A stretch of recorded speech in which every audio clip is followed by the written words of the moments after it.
And we're singing. We're singing.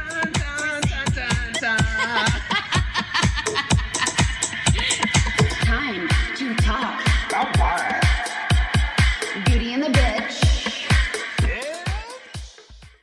Welcome back to another episode of Beauty and the Bitch and the Jewish guy. That's right, babies. We're here today. I'm Morgan. And I'm Meg. And we have a very special guest today, Andrew. Say hi. Shalom. Yes, that's what I meant. Mm-hmm. So Andrew is our very dear friend, and today we are covering the Justice League. Awesome. As a bad signal, that's your... Oh, sorry. That's your signal. That means we have to go now. Yeah, that's what that means. It's so cool. And all of the shade that we have to throw about that, and also some really cool things, right? Yeah. Yeah. So we're just gonna start with a few questions for our guest so our audience can get to know him. Ooh. Am I right? To preempt your first question, a t-shirt, shorts, like jockey underwear. Check. Got it.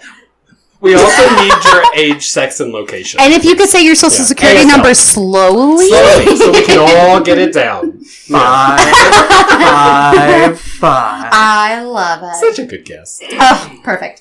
Okay, so number one question we wanted to start with to inform our audience is, why did we ask you to be on this episode? What is your relationship to the subject matter, the Justice League? Well, I would say I am a subject expert in the field of comic books, especially superhero comics, and especially DC superhero comics. Mm-hmm. And did you apply yourself educationally? I did. I have a PhD in American Studies and wrote my dissertation about superhero comics and cultural memory. So, to sum that up, you're a doctor of comic books. Sure, you could say that. Your parents are so proud. At least all the money they spent on comic books when I was a kid went towards something. Yay! I have now received, so my dissertation I turned into a book, which I will plug later. Retcon Games, the hyperlinking of the... Oh, crap, I don't remember the title. It's Retcon Games, Retroactive Continuity and the Hyperlinking of America. And we will link to that in our show notes where you can buy it on Amazon or ask your library to buy it. Exactly. But anyway, I got a royalty check for that like a couple weeks ago. And so, as I said, this is now the first $50 I've ever gotten back for all of the money I put into comic books. So I'm only about like $195,000 behind. So congratulations. You'll get there. You just have to believe in yourself. I do have a very serious question for you about that, though. I get that you're a doctor. Why do you wear the stethoscope everywhere? It's so weird. Everyone wants to know, Andrew. That's the question. It is, purely for creeping purposes. Yeah. Oh, and the placement of it on his body is really weird. Like, why is it hanging out of your shorts? I don't understand. And how do you warm it up, also? It's that part's not a stethoscope. I don't know what that actually says about it. Misshapen, some anatomical thing that we can't be mentioning because this is a Christian podcast. Oh yeah, hallelujah. Oy vey. Okay. So our number 2 question we'd like to ask you is, what kind of content do you enjoy consuming, and where and how do you do that? Ooh. So I'd say my number one thing that I like to consume probably is, fast food, but beyond that, Same. Comic books probably is my number one. It's what I at least spend the most money on, for sure. And I will read them whenever, wherever. Probably the time where I now will actually read comic books the most are when I'm in the bathroom brushing my teeth and shaving in the morning. That is fucking multitasking. I just leave it out in front of me, and then when I'm at the gym, when I go running, I'm either on the elliptical or on the treadmill, and I have it open in front of me, and I started as just kind of the carrot to get me running, and now I really actually enjoy running. Oh my god! But I run for 20 miles a week or so on the treadmill, so I get all the time, my comic book reading time is then, and people at the gym just sort of know me as the guy who reads the comic books, and they tend to be a little impressed that I can do it, but that's just from spending many years as a kid walking around with a book in front of my face, reading, finding my way through things. Yeah. That's amazing. So now, did you always do paper, concrete comic books? I do, yeah. I've never transitioned into getting them online, just because for me,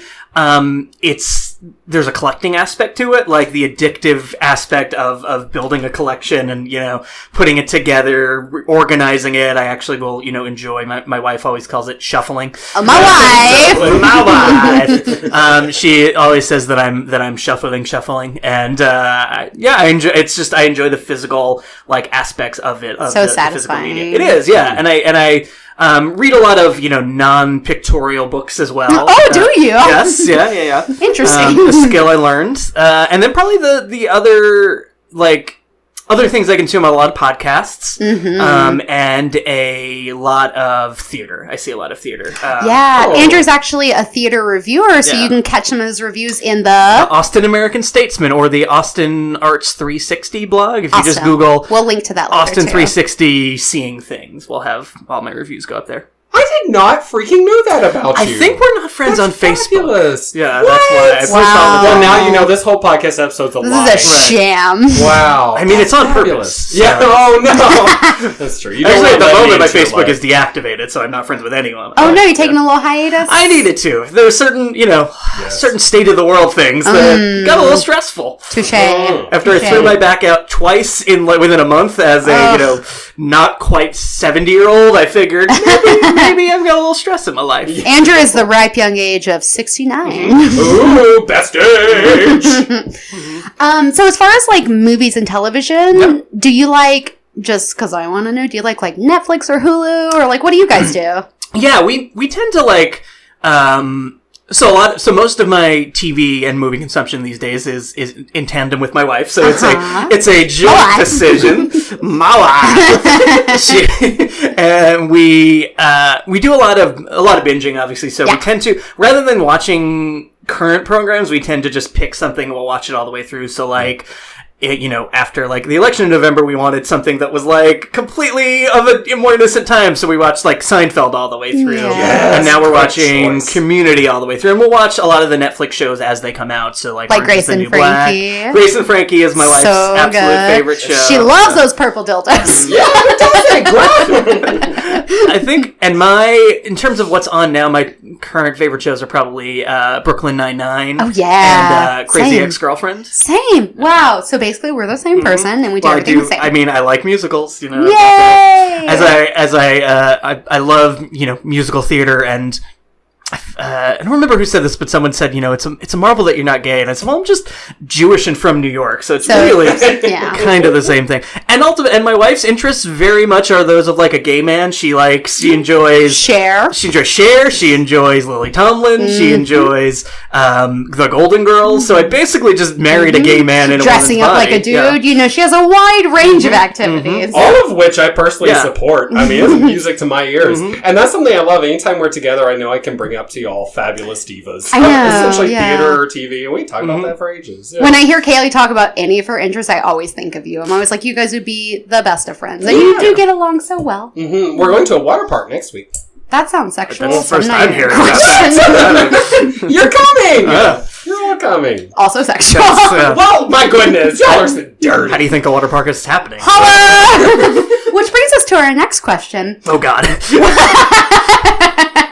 What is your favorite cuss word, if you were to have one? I'll tell you. My favorite cuss word is fuck. I could just say fuckity fuck all day. I do it at work. I will not have a job where I cannot say the word fuck. Fuck is a part of my vocabulary. If not a part of your lifestyle. Oh, girl. Hi, baby. We love you. I like cunt. It's my favorite word. I mean, I don't say it very often, but it's so pretty. Cunt. It's effective. Yeah. I like the power of that one, but as a straight man, there's no situation Tough in which to pull it off. I found a situation in which I can use it, which is to talk about the current president. But beyond that, of course, probably fuck. That's probably it's just a my good, go-to. solid cuss word.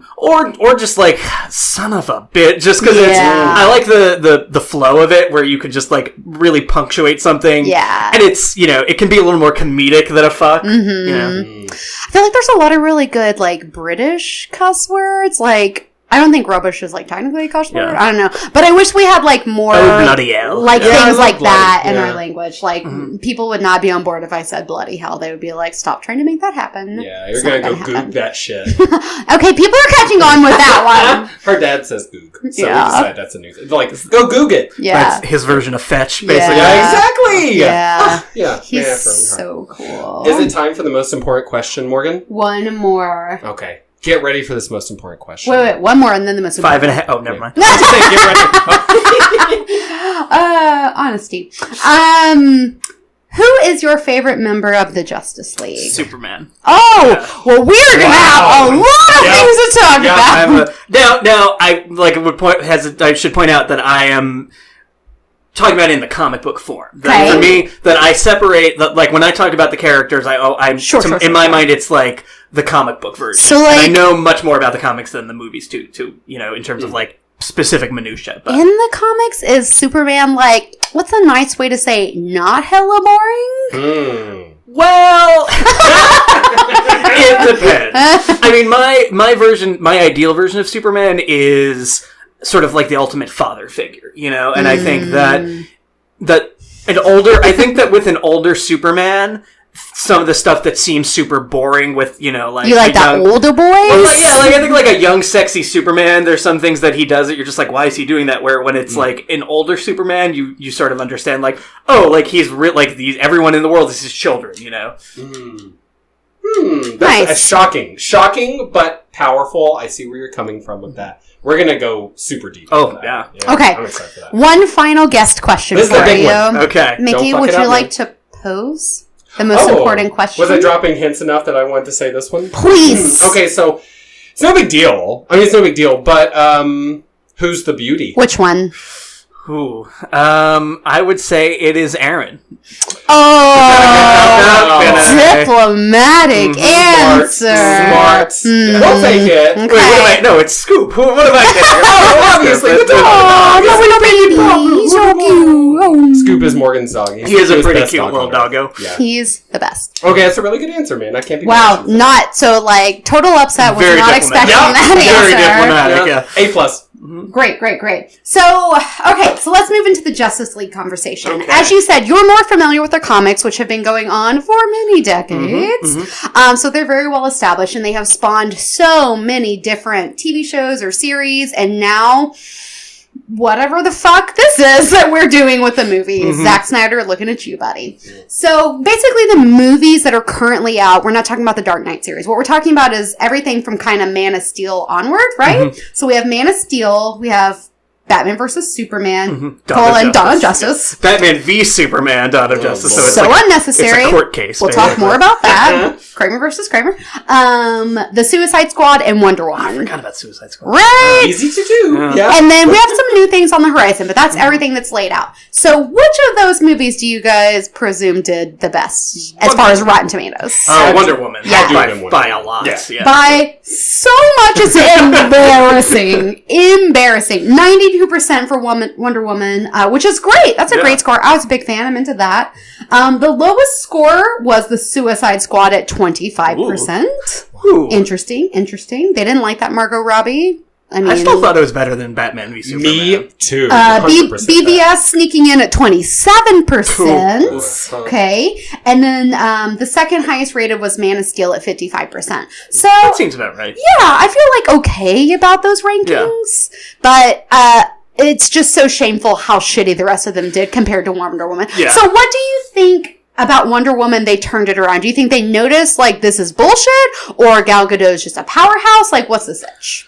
I think it's a bit of both. I think part of it is just that they just knocked it out of the park with the casting there. That Gal Gadot is just so charming and so good and so inspiring in that role. I think the same with getting Patty Jenkins to direct as well. Right. That I think Solid move. having a woman direct Wonder Woman was just crucially important because I think in part like a lot of the financial success, even aside from the critical success, came from women embracing that film so much. I mean, Yeah, bitches love Wonder Yeah. Woman. I'm the comic book reader in our house, but my wife saw the movie twice and I only saw it once. Aww. And I also think they actually made a superhero film. You know, that they weren't trying to make like a gritty crime drama. They weren't trying to, which does work with Batman, I'll say that, but like doesn't work with Superman at all. They weren't just making a sci-fi film that happened to star Superman. You know, they made in my mind, actually, I think Wonder Woman is one of the best superhero films of all time, just because to me it gets at the heart of why I like superheroes. Just to me, you know, the origin of the superhero, you go back to Joe Siegel and Jerry Schuster, these two Jewish kids living in Cleveland who felt like powerless to do anything about Nazis on the rise. And they created a figure who could fight, you know, when they couldn't. You know, they were not very physical guys. They didn't have the power to like save their extended families in Europe from, you know, the Nazis. So they created this guy who could, and in order to try and inspire people. And to me, that's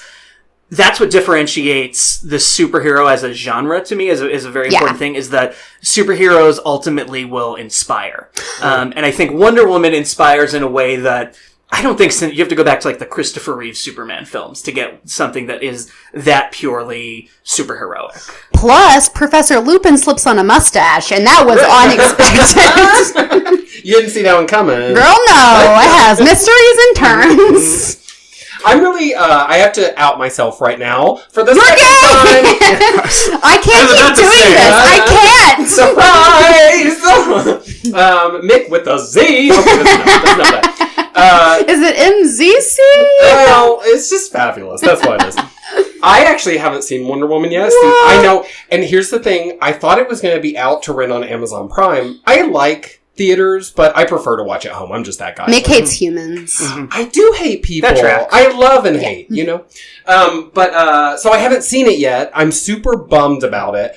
I will tell you, though, that it can't get worse. I mean, I know it's great, so I know I'm going to love it, but these three that came before, like... It's at least twice as better. It's got to be. Yeah. I mean, that's just mathematics, you know? Yeah. Same. It's good. It's real good. You'll definitely love it. It has so much to offer. And all of the criticisms that people did have online, I was like, I kind of see like the beef you have with that. For me, the biggest criticism was the dude who plays Professor Lupin, who was also in, I'm not going to give you too many spoilers, but he was also in Wonder Woman. There was a scene where they flashed back to him being young with no shirt on, and they left his face exactly the same. Like, his mustache was the same, which was unnecessary from the beginning. And they just gave him this, like, nice six-pack that I was like, if you just, like, he's like a butterface when you do that, and it doesn't make any sense. And, like, why are you doing it? So that was, like, one problem. I think all of the... Whenever Gal Gadot or Chris Pine aren't on screen, it loses a little something. Agreed. You know, which is, you know, only maybe like 10 minutes of the movie, you know, in total. Or I take that back, because the opening, when it's still like a young version of her, you know, when it's she's building it. When there's no Chris Pine or Amazon on the screen. The woman of the mascara?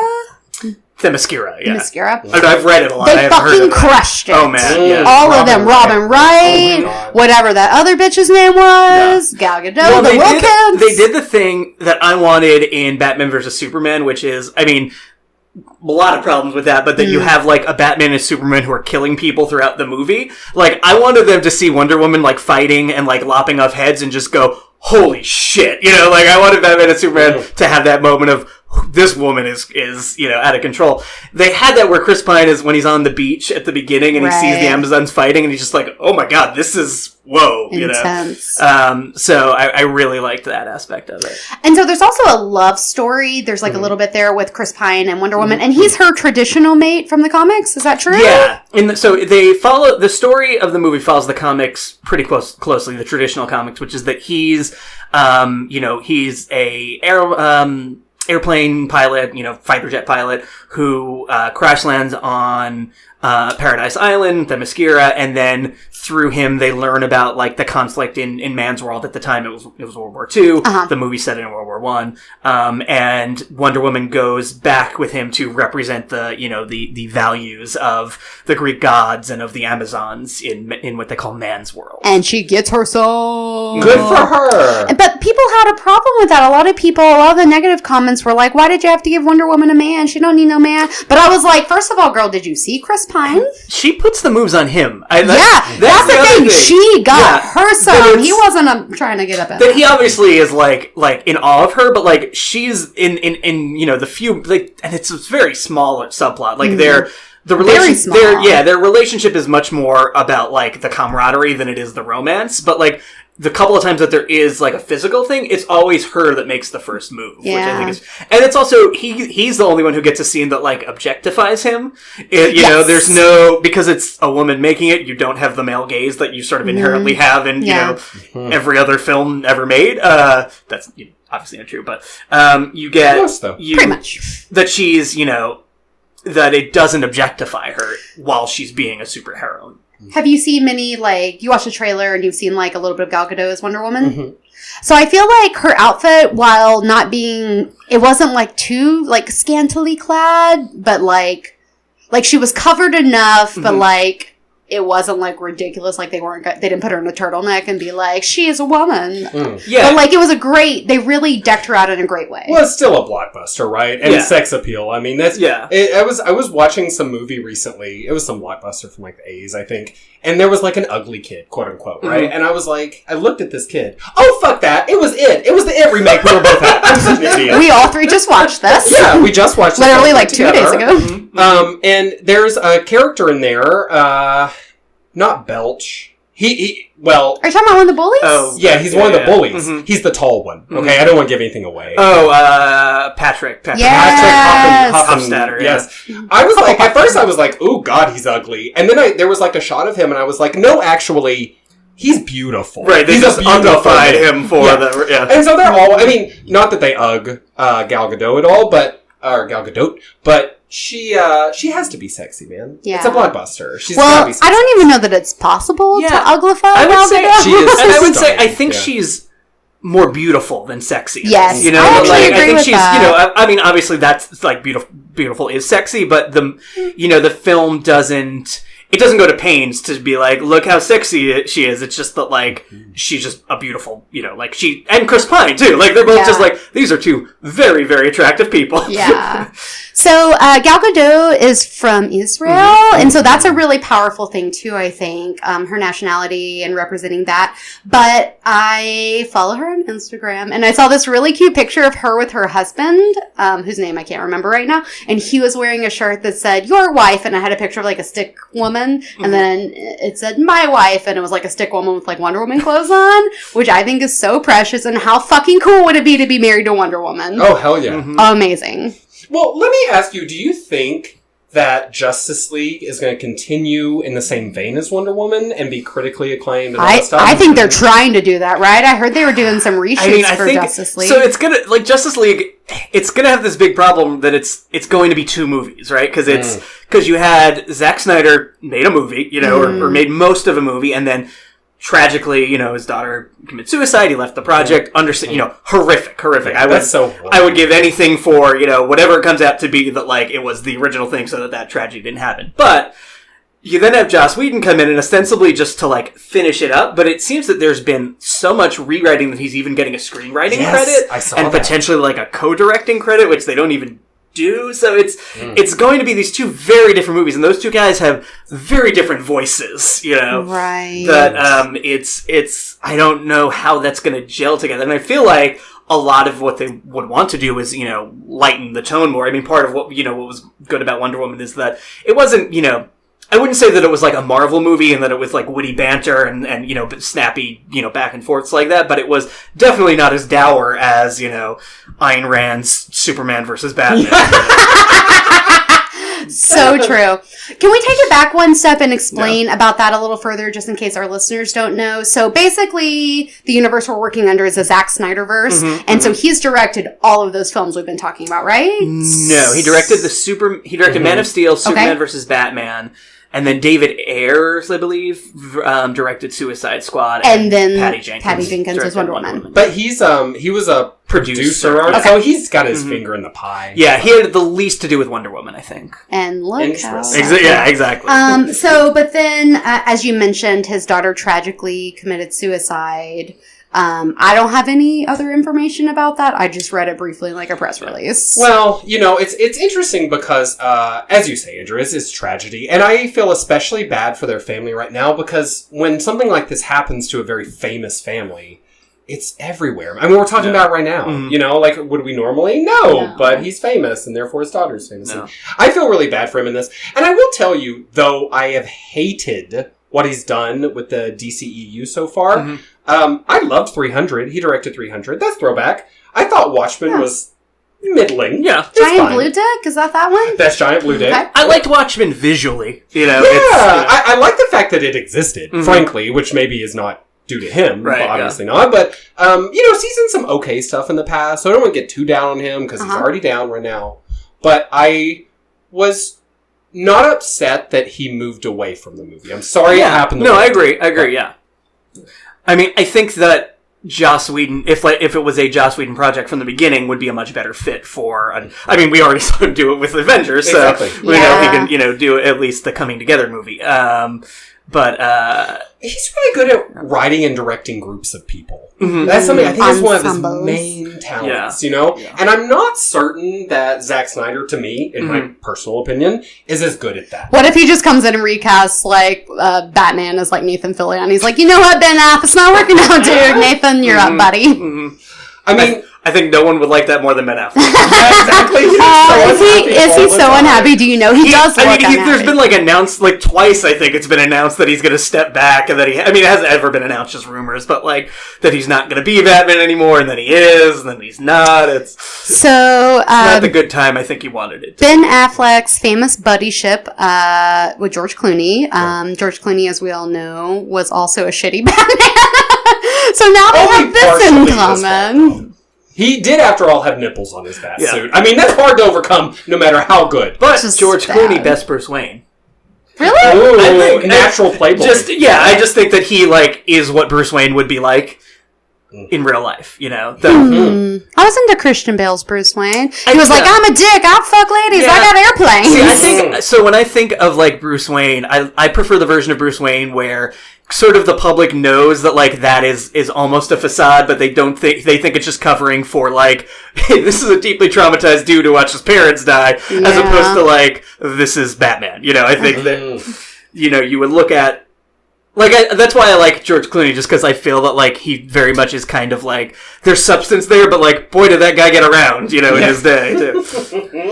Okay, so you didn't see Wonder Woman, Mickey. I didn't. Did you watch these other films? I watched all three of the others, and so I'm not a Superman fan myself. So my least favorite was actually Man of Steel. Okay. I hated it.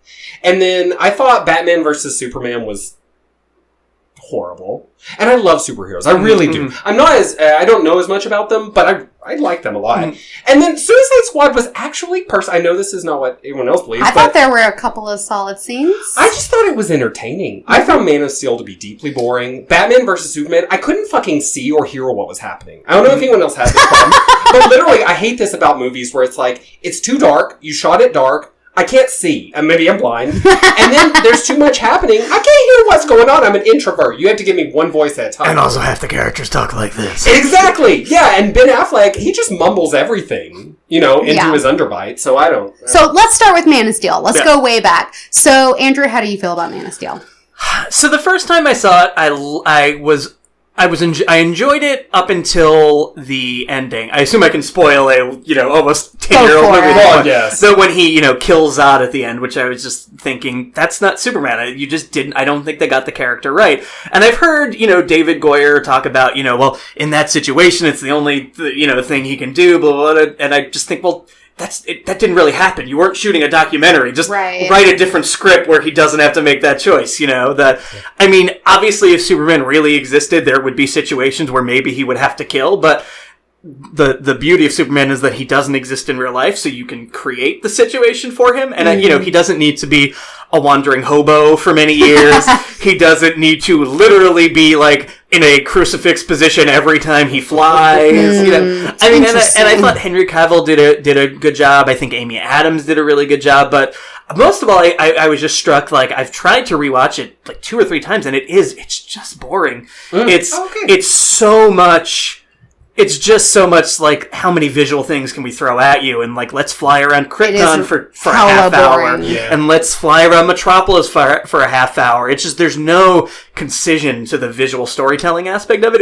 It's the only movie I ever saw that I honestly left and felt like I've got like a headache and I feel dizzy from. You know, there was just too much going on, and you got that IMAX experience. Yeah. I saw it in IMAX, so that's part of it. Yeah. And I just thought that like you could cut so much of the fight scenes in this, you know, that are unnecessary. I really wanted to like Amy Adams as Lois Lane because I'm an Amy Adams fan. I'm there for it. And upon first watched Man of Steel way back in the day, I was like, I love her. She was great. And then I rewatched it recently, like last year, and I was like, no, it's not working for me. She's just not, for me, she's just not. And then that was reiterated in Batman vs. Superman. Oh, yeah. She's much better in Man of Steel than in in one particular moment when Lois Lane picks up the like kryptonite spear and then she throws it in the water, and then like 57 minutes later she's like, oops, he shouldn't have done that, and she comes back and she tries to retrieve it, and then she gets crushed by like a steel building, and then Superman has to go and save her. And I was like, women everywhere are taking, like, they're climbing down the ladder, like this is what's happening. Thank you, Amy Adams. But you have Wonder Woman to just cancel out. She was the best part of Batman vs. Superman. By far, yeah. They should do a cut where it's just her scenes. Oh my god. So we saw it in theaters, and I was like, one and done, not doing it again. And I walked out to go pee right when that scene happened where she like found the jump drive with like all the other Justice League members on it. So I didn't see any of that. So then after the movie, I think we might have actually even saw it together. I think so, yeah. And then after the movie, everyone was talking about it, and I was like, what the fuck are y'all talking? Aquaman, what? I had like no idea. So if we, so actually, that's one of the scenes I liked most in Batman v Superman. I also really liked the crazy, like, dream sequence / time travel sequence where they're in the future and, like, is it Superman's gone bad or whatever? And you have that, and it's, you know, all of the dark side and apocalypse stuff. I really liked that just because I think that that's what the DC movies should do that the Marvel movies can't. Because the Marvel movies are, I mean, they've sort of set this, you know, kind of humorous tone, first of all, as one aspect, but they also have this, you know, Marvel in general is just a little more earthbound than DC. Whereas I think that DC should go crazy with multiple dimensions and time travel, because that's why I like DC more than Marvel, because I really like that, like, crazy mythic, epic scaled stuff, that is, you know, don't give us these, like, crazy plots that have, you know, decent characters to them, but like, you know, ultimately, like, we like a James Bond movie because of like the crazy cool things that he does. Like, you don't there's not much to James Bond as a character. Yeah. So like do that with DC, but have it be time travel and parallel worlds and space travel. And so when they had those parts of Batman v Superman, I liked it. That was one thing that I really disliked about that movie. Speaking of characterization, I felt like, I know some people like Ben Affleck as Batman. To me, he is right there with George Clooney. Is just not worse, but just not right for the role, in my opinion. Right? And I felt like Batman, the grass detective, you know, all this brilliance, he seemed actually mentally incapacitated. Like, I literally was like, why? What is wrong with Batman? And then, girl, the Martha thing. I know it's been said. I was going to say, if I'm in a fight for my life, if someone screams out Phyllis, I'm not stopping, you know? No, who would? You're fighting Superman, girl. You don't stop. Yeah, it's crazy. You got this far. Please continue, you know? So that was what I'm trying to say is, I guess, I agree with you that I'm excited. They have such a large world, so many cosmic players, which we're going to be getting into probably. Yeah. But I also just want them to get the base level characters right. And I think Henry Cavill, that's his name? I think he's fine as Superman. Yeah, he just needs a better script. Exactly. He is beyond he's like a Ken doll. Like, I'm pretty sure he doesn't have a dick. It's just like Ken doll underwear down there. Like, he's as close as it comes. Which is, it's a shame, because if you actually had him as Clark Kent ever, which they don't really do, like, find a way to make him not look gorgeous, and suddenly you understand the secret identity working. You know? It's glasses, Andrew. This is glasses. I mean, my favorite in the Grant Morrison All-Star Superman comic, they show that it's like he also will like completely change his posture when he's Clark Kent, like his mannerisms. They give him a humpback, they make him a hunchback. Wow, you and Superman, same boat. I'm Clark Kenting it. Oh, it's catching on. Can I ask just real while we're on characters? Yes. What did you guys think of Jesse Eisenberg as Lex Luthor? Oh, that's how I feel. That word I just said. See, I have. This is where I hold the contrary to popular opinion. I liked him because he showed up to have fun. He's like, guys, we're shooting a superhero. This movie. The title is literally about two men in underwear punching each other. Like, and then it's Dawn of Justice, whatever that means at the end of it. So, like, Right, we're gonna get back to that. What if I just have a little fun, And so I felt that, like, I would rather see that movie. I'd rather see the movie he showed up for, where everything is a little outsized and a little crazy. Because, I mean, that performance wouldn't be out of place in a Marvel movie villain. The Marvel movie villains are all a little bit over the top, a little bit kooky, except for maybe, like, Tom Hiddleston in the first Thor, and that's why he kept coming back. But, key. like, Much better than high key. Get out. Okay. I agree with you, by the way. And I was shocked when I went online and saw that, like, everyone panned his performance. I guess maybe I just like him, though. To be honest, I like him as an actor. I like his work. He did ham it up. Yeah. But I was like, what an interesting take on Lex Luthor. We've never seen... Yeah. I haven't. I just felt like he looked like he was 14. Well, and, like... I see where you guys are coming from, and, like, I'm there for what you're saying. But I felt like he looked like he was 14 and that he was about to invent Facebook, and it was just really hard for me to get on board. So apparently he based the character entirely on Max Landis. Oh, my God. So John Landis's son, who is, I guess, a writer. I mean, he's written stuff, but he's also kind of known as just being an obnoxious douchebag on Twitter. So, same. So, I don't know. Good for Jesse Eisenberg. You got a couple of fans at least. Is he coming back for the Justice League? I do not believe so. We're done with him? I don't think they put him on the call sheet. Did he do... to be honest, what even happened at the end of that movie? Superman died. Air quotes are happening. Yeah. He's dead. So dead. Doomsday died again. Right. They made hints that, like, like... Apocalypse and Darkseid, all of those, like, cosmic gods of the DC Pantheon were going to be... And Wonder Woman got her own theme song. That's pretty much it, right? That's everything. So we could have wrapped that down into, like, under 3 hours. Would have been preferable. Oh, right. And, like, Bruce Wayne and Wonder Woman are just at the graveside. They're like, it's time for justice to be a dawning. Or... the dawn is coming. It's full of justice. Right. Yeah, sorry, what do you have to say? Because I want to talk about this fucking title. No, get into it, yeah. Girl, if you break it down... Dawn of Justice. The writers did not bring their A game that day. Like, I don't know who signed off on that shit, but it is not working. I could literally think of, like, 17 titles that are better. Like, BVS, like, Wonder Woman's the best. That's a better title. Or how about just not a subtitle? Like, Batman versus Superman? That's enough. Pretty good title. Plenty of words. Unnecessary words were added.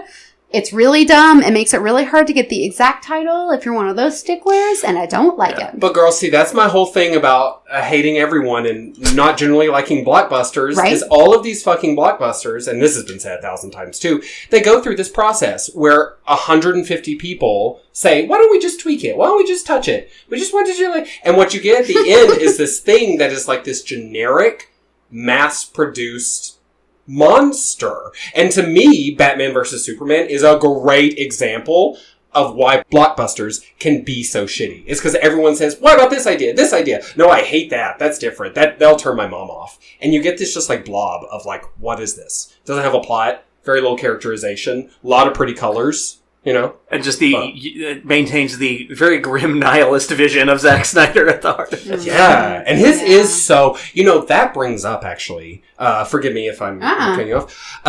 So I love the Flash TV show. I know I'm not alone. Do you watch that show, Andrew? I have not. I have not gotten into the TV. It's a lot. So I know I would like it if I ever did. Because from what I hear, they do really well what I say that I want the movies to do, which is to, like, let's just go batshit crazy. Mm-hmm. We've got all these crazy things. Let's throw everything at the wall and have fun with it. And it's really charming and, like, for the most part, like, very, like, bright and uplifting. And, like, their problems, like, the difference between the Flash and Arrow is that the Flash is very, like, smiles, and the Arrow's very, like, frowns. Which is And they acknowledge that they're like, they got weird problems over where Arrow lives. Anyway, let's go fight the shark.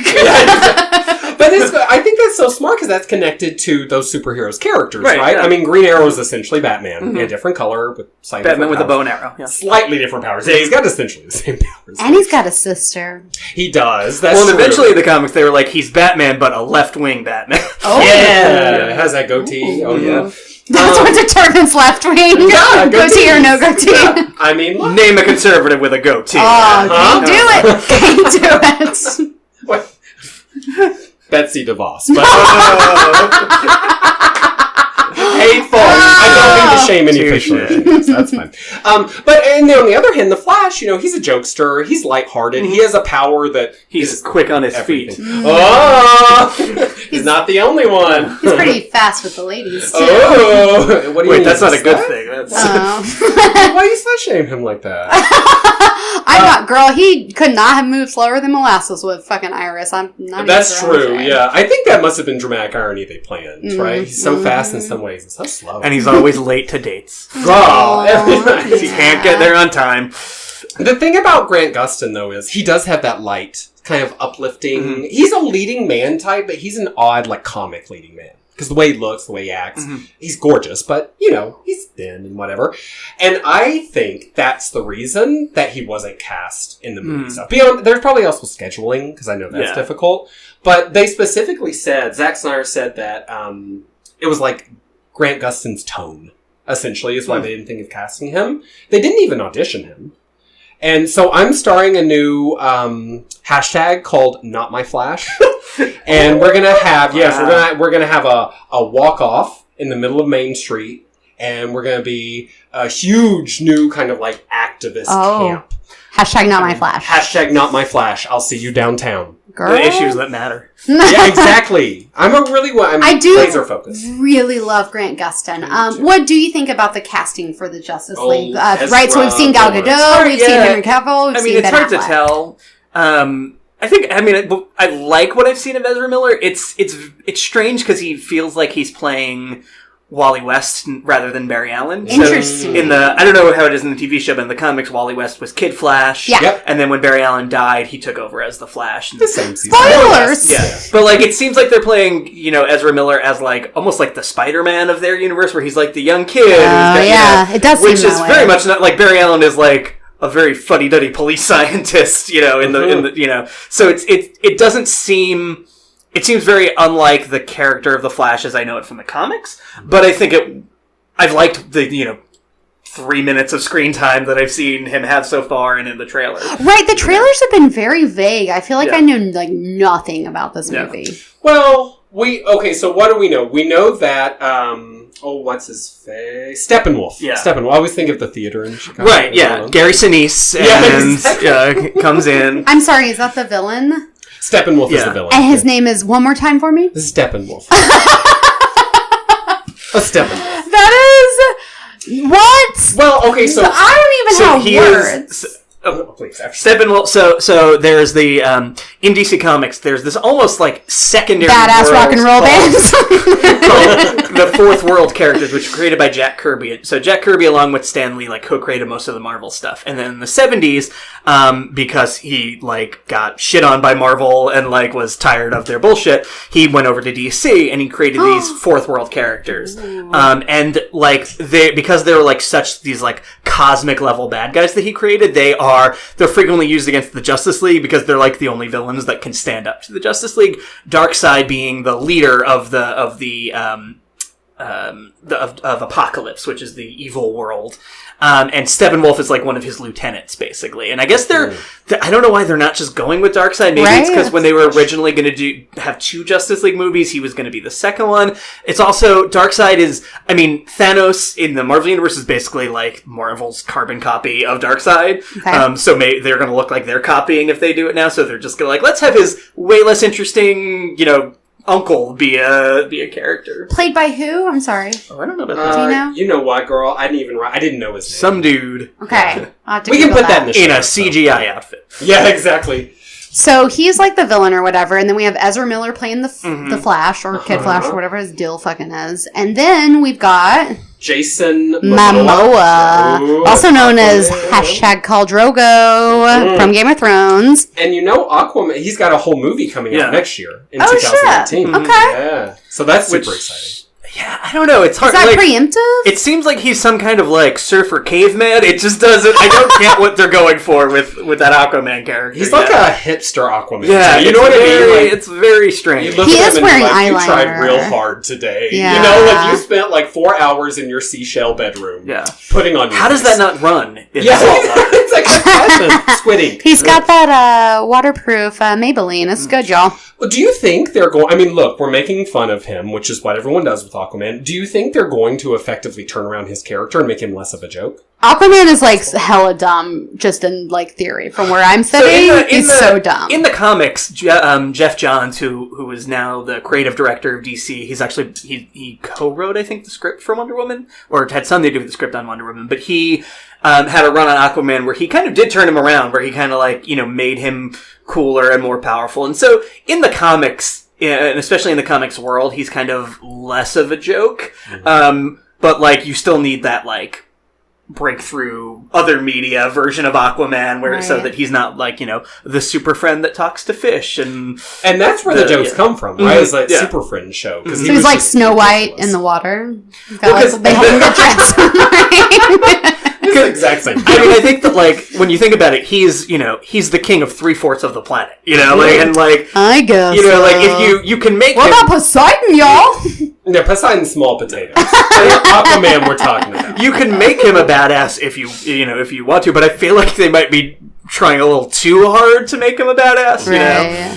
He might come off as like a desperate poser type. Yeah. I can see that. Does Aquaman like what is his like genetic situation? He is From Atlantis. he's half human. I thought you said Atlanta for a second and that was a mean joke. So it depends. It depends on the version. I think the most traditional version is that he's half human, half Atlantean. But his mom was like the queen of Atlantis, and his dad was a lighthouse keeper. Oh. And so he was like raised half by humans, half by dolphins. There's been a lot of different versions. And now of we're that. back to why it's funny. Yeah. Well, but here's the thing though, it's like, yes, talking to marine animals kind of silly, but if you could make it so that he can really pull out giant squid and sharks and shit. I don't know about y'all, but those are that's a phobia for me. I'm horrified of the deep, dark ocean. And then also, when he's in the water, he's incredibly powerful because he gets his power from water. Mm-hmm. So, do you think he could, if like he and Superman were fighting underwater, do you think he could take Superman? He's pretty powerful. Probably, I would say probably not, just because Superman could like boil him with, he has enough other superpowers. Yeah. If it came down to like an arm wrestling match at the bottom of the ocean, he might take him in that. Yeah. I guess pretty I powerful. don't understand the concept or any storylines that are anything versus Superman, because shouldn't he always win? Because Batman is just a little rich dude with like money. Well, and Superman's lots a of fucking cunning. god. That's the thing, though. But that's why I like Batman, is because Batman is smart. Not that Superman isn't, but he's different. Batman's cunning. That's a fair way to put it. He's cunning. He's sneaky. That's how he won. And part of Superman's weakness is that, I mean, it's his strength and his weakness that he will always want to believe the best in everyone. He's an innocent. He'll show up to every fight not expecting people to go as low as they will. Like, he's like, surely Batman isn't going to have a spear made out of the one thing that can kill me and try to stab me in the heart with it. And then he does that. Yeah. But then Lois Lane throws it in the ocean. Right, and his mom, he says, just Martha. screams out his mom's name. Martha.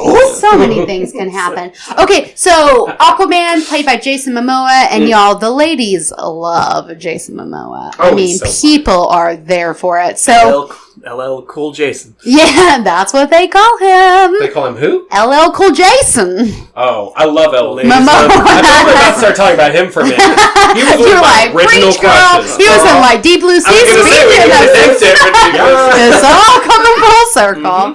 But I think it's interesting he already has another movie lined up, since we haven't even like decided if we give a shit about him personally. Yeah, I mean, DC did the weird thing of just like, let's have all of these movies lined up for characters that like no one really knows if they want to see it yet. Right. Well, girl, I mean, so getting back to the castle in just a second, I mean, in 2019, they've got fucking Shazam coming out. I don't even know what that means. I can't imagine that's going to actually because I don't even think they have a script yet, so I don't think that's going to come out. Because that's the original Captain Marvel, right? And he was renamed Shazam. Oh, Billy Batson. Yeah, boy who turns into a man as a superhero. Didn't Brie Larson get cast as? No, that's Captain Marvel in the Marvel. See, and that's why they had to rename. Now he's called Shazam. Look, you've got Thanos and Darkseid. You've got Captain Marvel and Shazam now. Yeah. Well, you've got Chris Pratt. You got Chris Pine. You got the other one. Girl. And who did you said Jeff Johns? Yeah, he's DC's sort of like top writer and their creative director, though he's not actually writing any books currently, but he's the mastermind at DC. Every time I hear his name, I think of the real name of the Martian Manhunter. Oh, John Jones. Yeah. Just take a look at this shit! We are not creative enough, girl. I'm so confused all the time. Actually, I might be putting you a little bit on the spot here, Andrew, but I'm doing this is a tangent of a tangent. But 5.5. Oh. So eager. He's always ready to answer. Yeah, right? And the funny thing is we all know you from XTube anyway, so right? We're all familiar. Can you explain to me and to our listeners New 52? Prime Earth, New Earth. And can you explain what that question means before you answer? Point, DC, Rebirth, what do these words mean? Okay. So I'm going to give you a very brief history of the DC multiverse. Got it. Which, by the way, is going to be my next book coming out in 2019. So, the draft isn't due till the end of 2018. We'll link to that next year. Yeah. You get the creation of DC Comics, goes back to 1938, the creation of Superman, and you have and Superman is the first superhero, basically the killer app of the superheroes, as Peter Coogan, who's a superhero historian scholar, calls him. Okay. You get a whole bunch of other superheroes. They bring them together in the Justice Society as the original super team, and they're very popular. And then and at the end of World War II, the superhero craze kind of dies out because superheroes also became very popular with a lot of the soldiers who were fighting in World War II. When they came back, they saw a lot of stuff over there, and suddenly, they wanted more mature things in their comics. So you had comics going in a lot of different directions, some of which were more mature stuff, some of which was just pure, stuff for kids. But superheroes became much less popular. The only ones that really lasted were Batman, Superman, Wonder Woman. In the 60s, or the late 50s rather, you get the Kefauver hearings, which were Senate hearings about comic books and juvenile delinquency, which were stirred up by a psychiatrist named Dr. Frederick Wortham, who saw all of these homoerotic things in comic books and violence, and saw it as a bad influence on kids. So rather than let the government start censoring comic books, they created their own form of censorship called the Comics Code Authority, which it basically censored everything, and also it conveniently sort of ran out of business EC Comics, who were creating the best comics at the time and were, doing the best. And so because you now had to return to these lower standards of what you could put in comics, superheroes again became popular because you could have a superhero story that met all of the ridiculous, must respect authority, must not have a certain level of violence, can't show women outside of the home, or crazy stuff like that. Really? Yeah. And so the superhero comics came back in a big way, first at DC and then with Stan Lee and his collaborators, especially Jack Kirby at Marvel. So DC now had these new heroes starting with the Flash, who was named after the Flash from what was now called the Golden Age, which was the first run of Superman. The guy who wears the funny hat. Mm-hmm. Mm-hmm. And in fact, in the first new issue of the Flash, they have the new character Barry Allen reading the adventures of the original Flash, Jay Garrick. Some meta shit. They then have the two characters meet that they in the story called The Flash of Two Worlds, and they create the DC multiverse. So the idea there is then that you've got Earth 1, which is where Barry Allen is, Earth 2, which is where Jay Garrick is, and that these are, they're the same planet, but they're vibrating differently, and so you have these now multiple dimensions. And they use that now to bring in all of these disparate stories from the history of DC that so many were created never to interact, but now you have a way of subsuming all of these stories into the DC pantheon, including even war stories and westerns and romance comics and all of those things. And by the 80s, that's gotten so out of hand and so crazy that you've got so many multiple worlds that they think that it's a barrier to entry to reading about it, that it'd be very confusing. You know, why are there 3 Supermans running around? So they created a story called Crisis on Infinite Earths, which streamlines and everything and puts it all together into one DC universe. As I like to say, they take the DC multiverse and turn it into the DC universe instead. That lasts for about 20 years or so. And then a lot of the creators, Jeff Johns is probably the key person behind this, but also Grant Morrison and Mark Waid, who are two other big name writers. They are behind bringing back a lot of the ideas of the multiverse. And so you've got now what is called the pre-crisis DC universe, which is the Golden Age heroes, and then the Silver Age, and what gets called the Bronze Age, which is like the 70s, 80s or so. And then in the 90s and the 2000s, you have and the late 80s as well, you have the post-crisis DC universe. Then this is where it starts to get very confusing because things change a lot more rapidly, but it's just getting confusing now. Yeah. What? In 2005, there's the sequel to Crisis on Infinite Earths called Infinite Crisis, comes out, and then and with that and the follow-up series called 52, they bring back the multiverse. And in this version, rather than an infinite number of parallel worlds, there's 52. All of which just stems from the fact that 52 was a weekly series lasting for 52 weeks, but because of that, now 52 is the cemented number for DC. So you have these 52, multiple Earths. And then in 2011, they decide to completely, or almost completely, reboot everything. And that's when you get the New 52. And in theory, the New 52 starts the DC universe completely over again with, no barrier to entry, but not quite. They can't let go of some of the recent Batman and Green Lantern stories, and it's never quite clear what did or didn't happen. And eventually, the sort of sales that they got from the New 52 starts to peter, and so they want to again bring back some of the multiple Earth stuff, so they create the Rebirth, DC Comics Rebirth, which was last year, about a year and a half ago. And now they're bringing back some of the pre-New 52 continuity. And that's kind of where we are, and they're using that by bringing in the Watchmen characters to interact with the DC Universe the characters. big bald-headed guys. Yeah, right? Dr. Manhattan is, they're that he was behind the New 52 and stealing 10 years of time from the DC Comics characters. So it's sort of, the continuity is a little in flux at the moment as to what happened in terms of which continuity is still there. My brain is in flux but with all the information you just said. It's a lot of stuff. Yeah. That's the clearest explanation I've ever heard of. Thank you so much. You can buy his book in 2019. Exactly. It's called Justice League, words and comics and explanations. It would be the imaginary world of DC Comics, something. Dawn of Justice. The imaginary Dawn of Justice. Dawn of Justice, yeah. So, can you please? It's amazing. Now we've got right now, if you read the comics, things either happen on Prime Earth or New Earth. Is that true? No. So what is Prime Earth and what is New Earth? Do you know? Prime Earth is where Optimus Prime lives. Oh. If I'm not Prime Earth, I think is more a Marvel term now. Oh, really? Oh, God, I think confusing. It's really embarrassing. I don't. There's DC now. They're.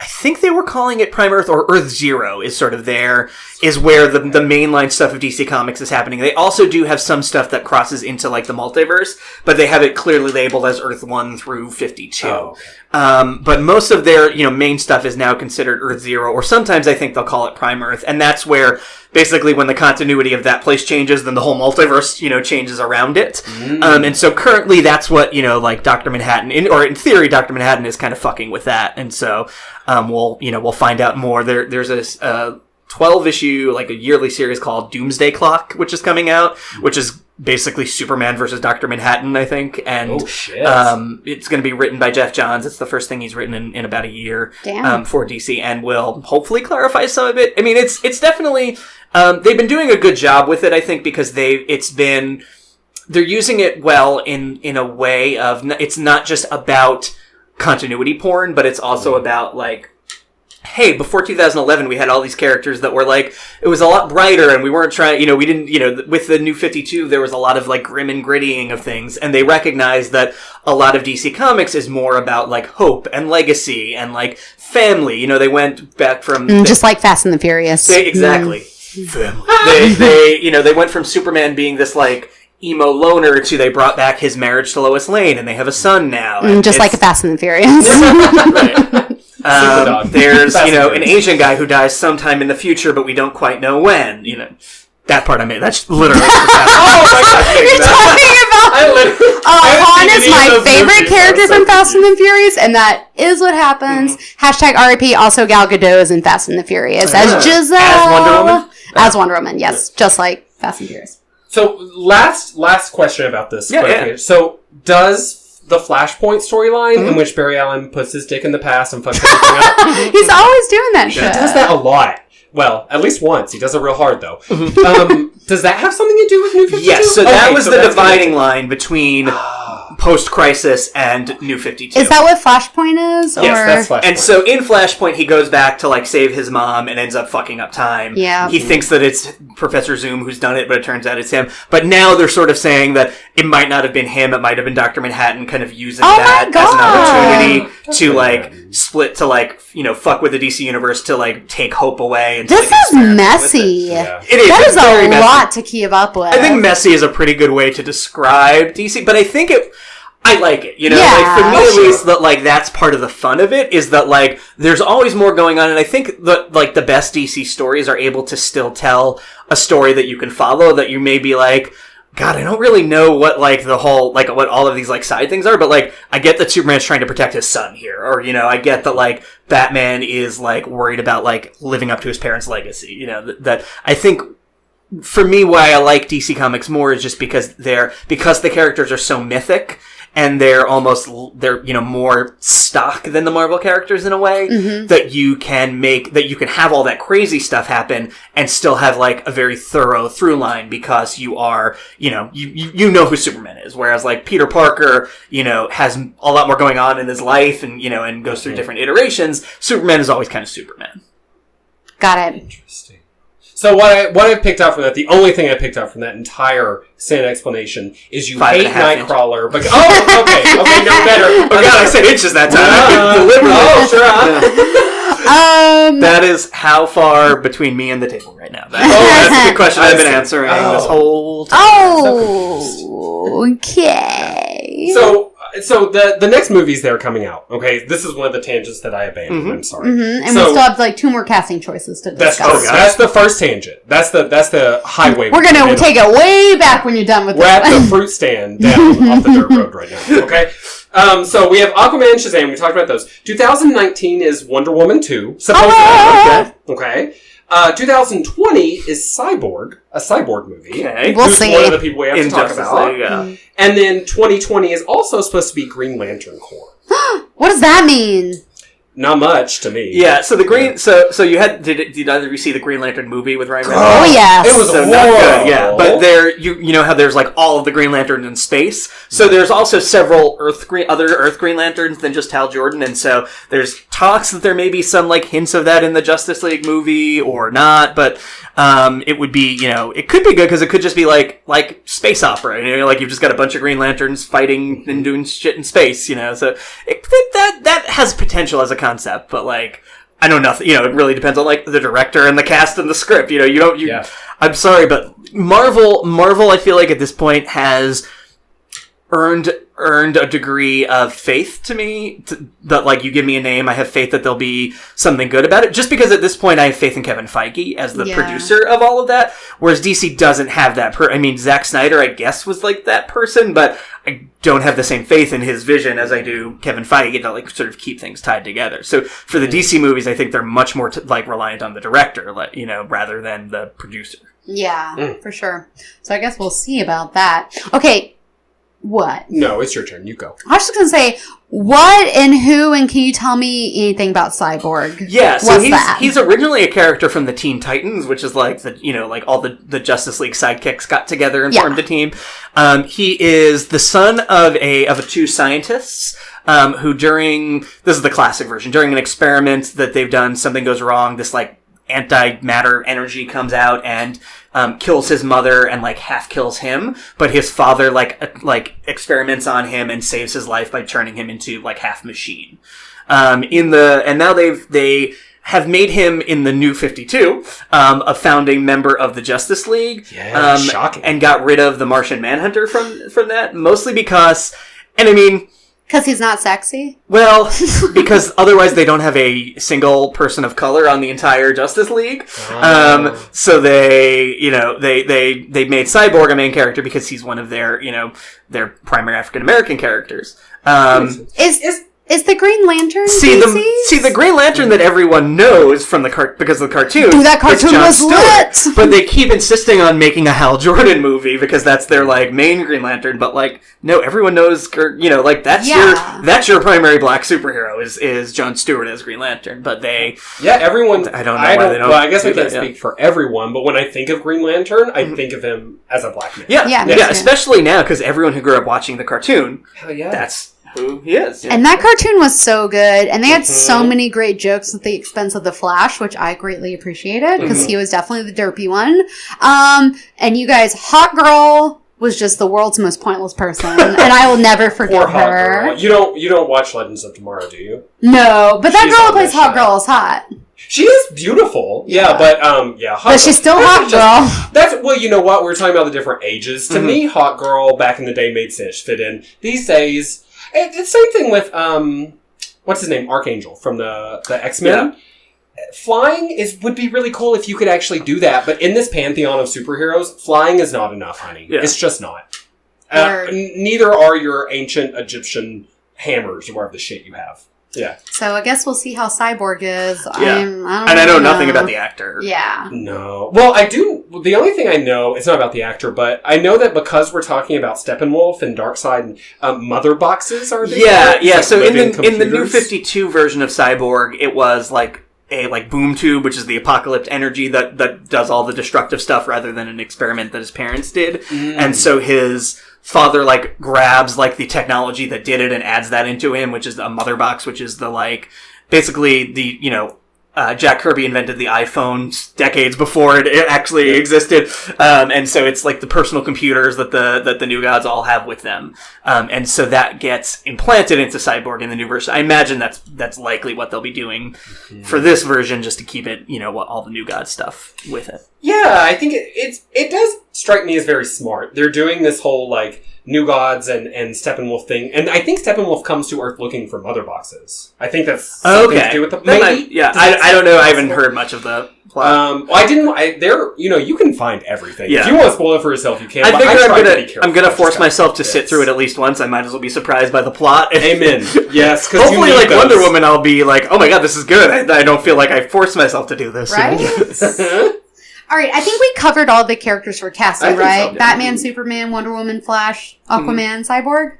We've also got Willem Dafoe as Aquaman's advisor. Just what? Really? His name is Volko? Yeah. Oh my god. Volko. That's a name in a half. Because Volko is normally a rather rotund man, and I don't think of Willem Dafoe as that. He's the personification of thinness. That man is. I know Willem Dafoe is kind of a scary person, but every time I think about him, I think about what's that Bill Murray, Wes Anderson movie, Life Aquatic? Oh yeah. And I think of the one line where he's always "Thanks for not inviting me."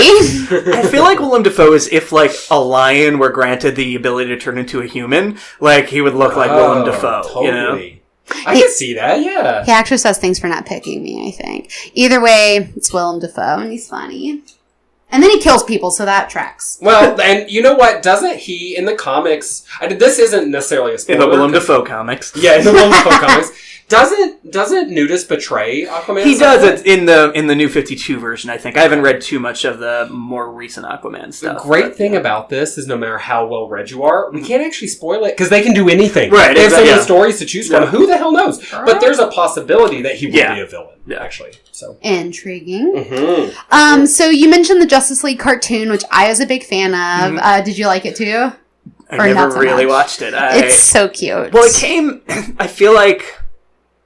I watched a lot of the Batman the Animated Series and some of the Superman Animated Series, but I'm a little bit older than you, so I think the Justice League cartoon was kind of during my, like, I'm too mature for cartoons era, you know? That's fair. The Batman cartoon was a little bit Zack Snyder, right? He was a really broody Batman. Yeah, but in a but not as humorless. You know? Yeah, It was much more like Tim Burton Batman inspired, I think. Definitely when it came to like Harley Quinn, she was very Tim Burton. And I honestly think that Kevin Conroy, like, that's the Batman to me, is Kevin Conroy. Yeah. Okay, cool. How'd you feel about Lego Batman? I enjoyed the crap out of it. Was it so much fun? Yeah. I never thought I would get to see Batman fight Voldemort, but Oh, and they had Rafe Fiennes playing the butler. and Voldemort. Yeah, so that was great. All around Lego Batman was fucking cool. Did you see it, babe? I didn't. Oh, it's so fun. I want to. It's kind of like, yeah, I just haven't gotten around to it. There's so much, girl. I want to watch everything. And I'll have to tell you, after I got through the blockbusters from the DCEU, I watched like one animated Aquaman movie, which was, I think, what the plot of the new Aquaman movie is going to be. It's just like his origin story. Yeah. And then, girl, even though I love comics, I was like, I've got to take a break from this. Oh, yeah, I haven't watched. I get my superhero fix from the comics, and then, like, I'll watch the movies, and I really like the Marvel movies, and I'll buy those, but, like, the DC movies, I'm kind of just like, meh. Yeah. I'll see them once, you know. Do you think, so Deadpool, rated R, superhero movie, obviously, did amazingly well. Yeah. Do you think that they're because DC said they're willing to make more R-rated movies, are there any that you think they're going to move into? I think the only thing they could do that with is they're talking about that weird Joker with with Martin Scorsese producing. Right. I heard some about crazy that. Joker origin thing. I mean, I imagine they're trying without Jared Leto though, right? I don't. Yeah.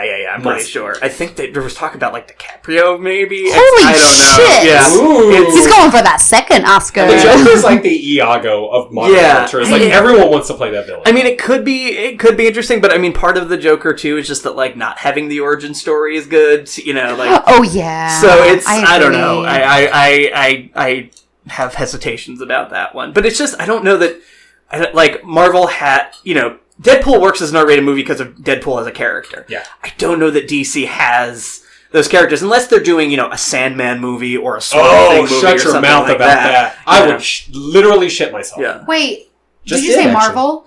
No, DC. But isn't Sandman DC. like a villain from there's Spider-Man Sandman. show? There's the Spider-Man villain Sandman, who's just a guy made of sand, and then there's the which makes sense. the DC Comics Sandman, who is the personification of dreams, and is no way. There's also a Sandman who's a villain, isn't there? There was that happens in Sandman. He meets like the Sandman. So he was a superhero. He was like a superhero from the Golden And Age. DC's Spider-Man is actually a man that's a giant spider. Is that what's happening?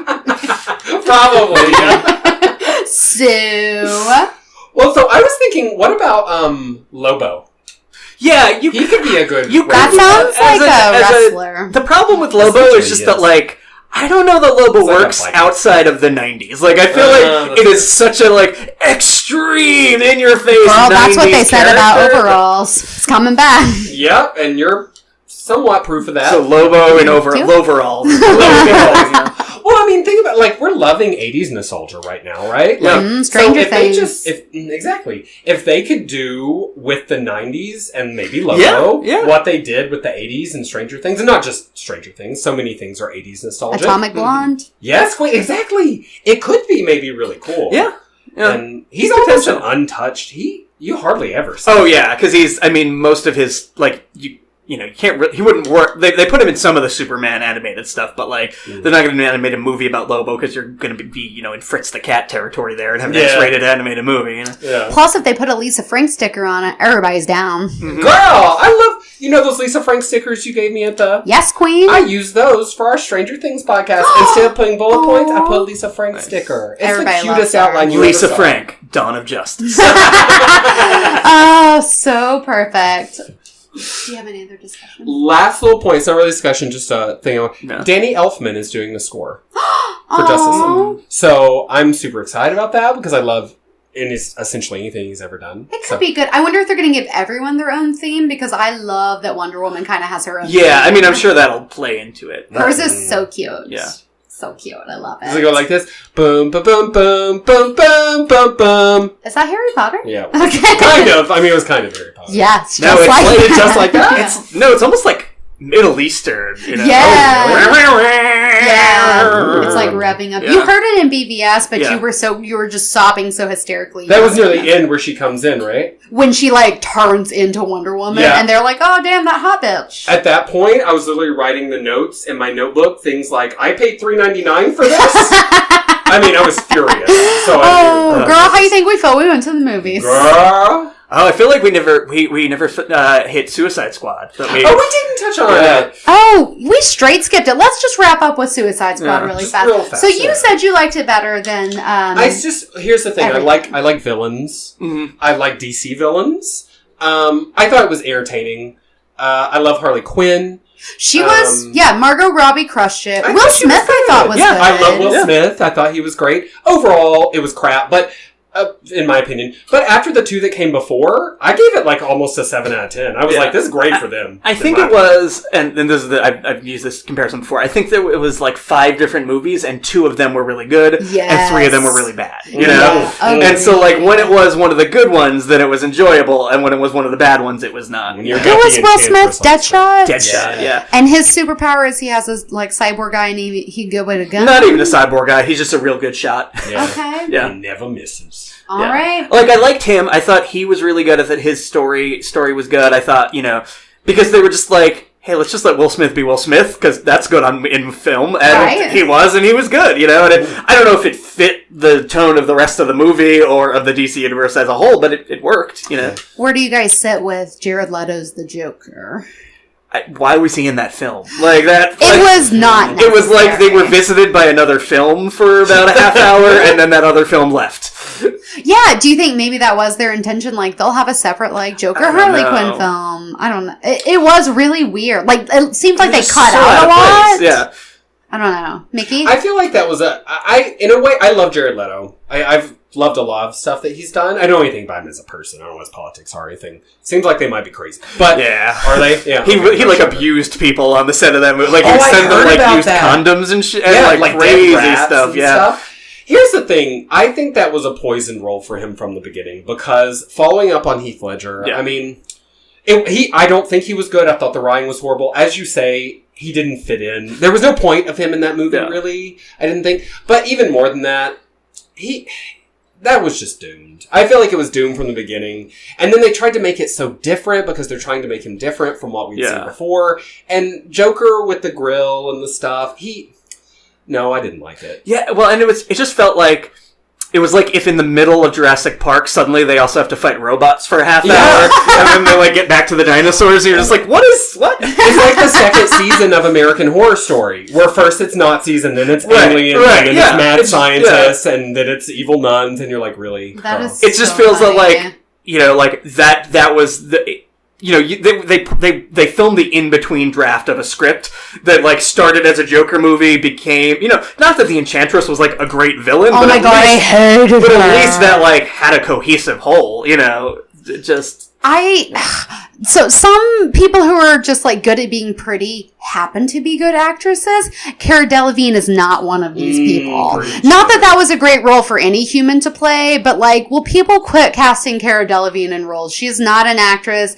Having eyebrows is not a precursor to speaking words. Like, it's just not a thing that accompanies well for her, and I'm fucking sick of seeing her. You've been speaking words for 48 years with absolutely no eyebrows. I seriously have no eyebrows. I drew these on. Did you really? I'm so proud of you. I had no idea. This is embarrassing. I also liked it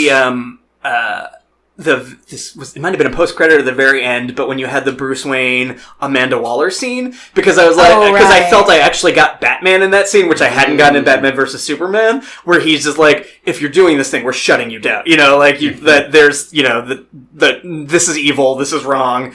And that's, to have that stark differentiation between the Suicide Squad and the Justice League would be cool, except once again, we know that the Justice League are all kill crazy maniacs at this point, so. Yeah. What did you think about Viola Davis in that role? I thought she was good in the role. I thought that, like, you made that character unredeemable when she killed her own people. Yeah. That you're just like, whoa, that went too far. That she is worse than we saw her kill more people than the Joker in that movie. You know, that she was more irredeemably evil than anyone else in the entire, you know, DC villain pantheon. And so I can't possibly root for her, you know, in anything going forward. So if you want to make her even remotely sympathetic, you lost that from me. Word. She's the third woman cast recently, right? Because wasn't there... What's that character's name? Amanda Waller. Amanda Waller. Wasn't there an Amanda Waller in an earlier who was like... She was like... Yeah, so there was some older actress. On Amanda... So in Smallville,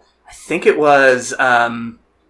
what's her name? Jackie Brown. What's that actress's name? Yeah. We'll put it in show notes. Yeah. She was the Amanda Waller on Smallville, and then it was there's an Amanda Waller on Arrow. There was Amanda Waller on in Green Lantern, who was I just sound racist, but I can't remember her name either. It was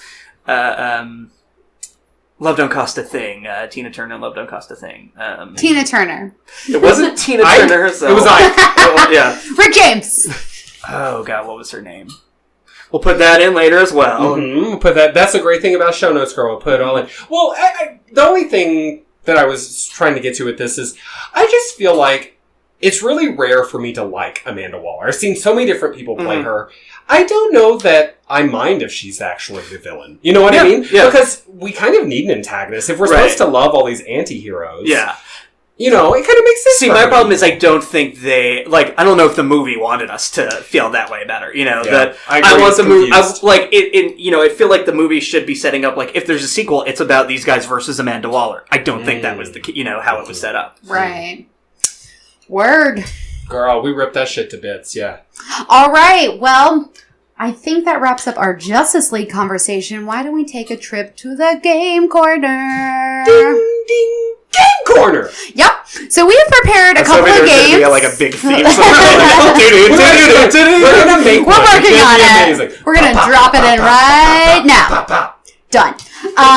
So we've prepared a couple of games for you, and I know you had a little game for us. Yes. So why don't I kick the game section off with a little game I created called Super Performances Adjusted for Inflation. So I am going to read to you the names of actors who have been in the Justice League films, and I have written down their top 4 highest grossing movies domestically adjusted for inflation. Okay. And they're all worth, the 4th highest one is worth 1 point, 3rd is worth 2, 2nd is worth 3, and number 1 is worth 4 points. Okay. So I'm going to total up, you're each going to get 2 guesses per actor, and I'm going to total up your points at the end. Wait, do we write it down? No, I'm just going to keep track right here. Okay. So we're going to just kick it off with Gal Gadot.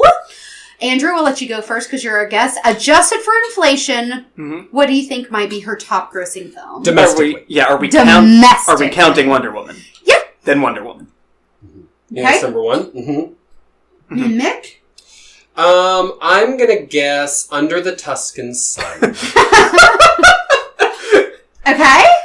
Yep, that's your final guess? Okay. You sure about that? I know literally, Wonder Woman's the only thing I know that she's ever been. Are you sure we didn't just talk about it? I did, but I'm not going to say it because that's my next guess. That's also maybe a part of the Justice League. Oh. Wait, Batman versus Superman? Oh, that's a great guess. Those might, so Under the Tuscan Sun's number 1, Batman versus Superman my number 2. What's your number 2? Okay, he did, it's a Serpentine, that's fine. My number 2 is a Fast and Furious movie. I don't know which one. Let's go with 5? That seems like one she might have been in. And what is that movie called, Andrew? Fast 5, Fast Furious. Just stop at the first 2 words. Fast 5. Oh, great guess. Cool. So, it's cute of you. Okay, so Andrew, Gal Gadot's number 1 grossing movie is in fact Wonder Woman. Yeah. Because it's still going now. 4 points for that, and then you got 1 point for getting her number 4 film, Fast 5. Was Under the Tuscan Sun 3? I'm going to be very impressed. Nick came in with 3 points with the 2nd highest grossing film, BVS. All right, good job. We're moving on to... What was the 3rd highest? Oh, the 3rd highest grossing movie was Fast and Furious 6. Fast and Furious 6. What's the title of that one? That one. That's the title. It's just Fast and Furious. Wow, they just got the one naming creative for that structure doesn't make any sense. Okay, moving on. Ben Affleck, Andrew. Oh, gosh. What might be Ben Affleck's highest grossing film? Adjusted for inflation? Adjusted for inflation domestically. Ooh. Well, let's just go with Batman versus Superman. That's Okay. done well. Why? Okay, I might need a little bit of help. We can share the points. Because he's not exactly he's not in a lot of block, but Too late. You get one more guess, Nosaki. What's the asteroid one? That's Armageddon. Armageddon. Yeah. I bet that's his number one. Well, who am I giving points to? We can split it. If it's 4, we can get 2 each. Yeah. Oh my god. Um, Mick, you get one more guess. Andrew, you get none. Okay. and then what was that? What? Gigi. Gigli. Yeah, Gigli. The worst movie ever created, Geely. That's Yeah. Okay. Yeah, that's my guess. Okay. So you guys shared 2 points each with his number one movie, Right. Armageddon, the highest grossing Ben Affleck. Girl, I love that movie. I would have also then gone to just Good Will Hunting, just because I feel like that shit. did well, but That I was doubt good. that was like a blockbuster gainer. Didn't hit his top 4. No. Oh. Number 2 was BVS. Okay. Number 3 was The Suicide Squad. Oh. And number 4 was Pearl Harbor. Oh, Pearl Harbor. Yeah. Oh god, much So- like everyone else, I forgot about that. You guys Yep. had a few points. Okay, so we're gonna move on to the next one. Amy Adams. Andrew? Amy Adams. What might be her highest grossing film? Again, I'm gonna be cheating on this, but Batman vs Superman. We'll stick with that. As Girl, play the yeah. system. Get those Yeah. points. All right, Mick, Amy Adams? I'm gonna do It's Hotter Than a Stiff Cock. Do you know what that's from? It's a horrible impersonation. I do know what it's from. Julie versus Julia. No, is that what it's called? It's called Julie and Julia. Julie and Julia. That's my guess. Mm-hmm. Okay, you get no points. Andrew, your next guess? It was such a good movie. Man of Steel. And then my last guess is where she plays the princess. It is called... What's that called?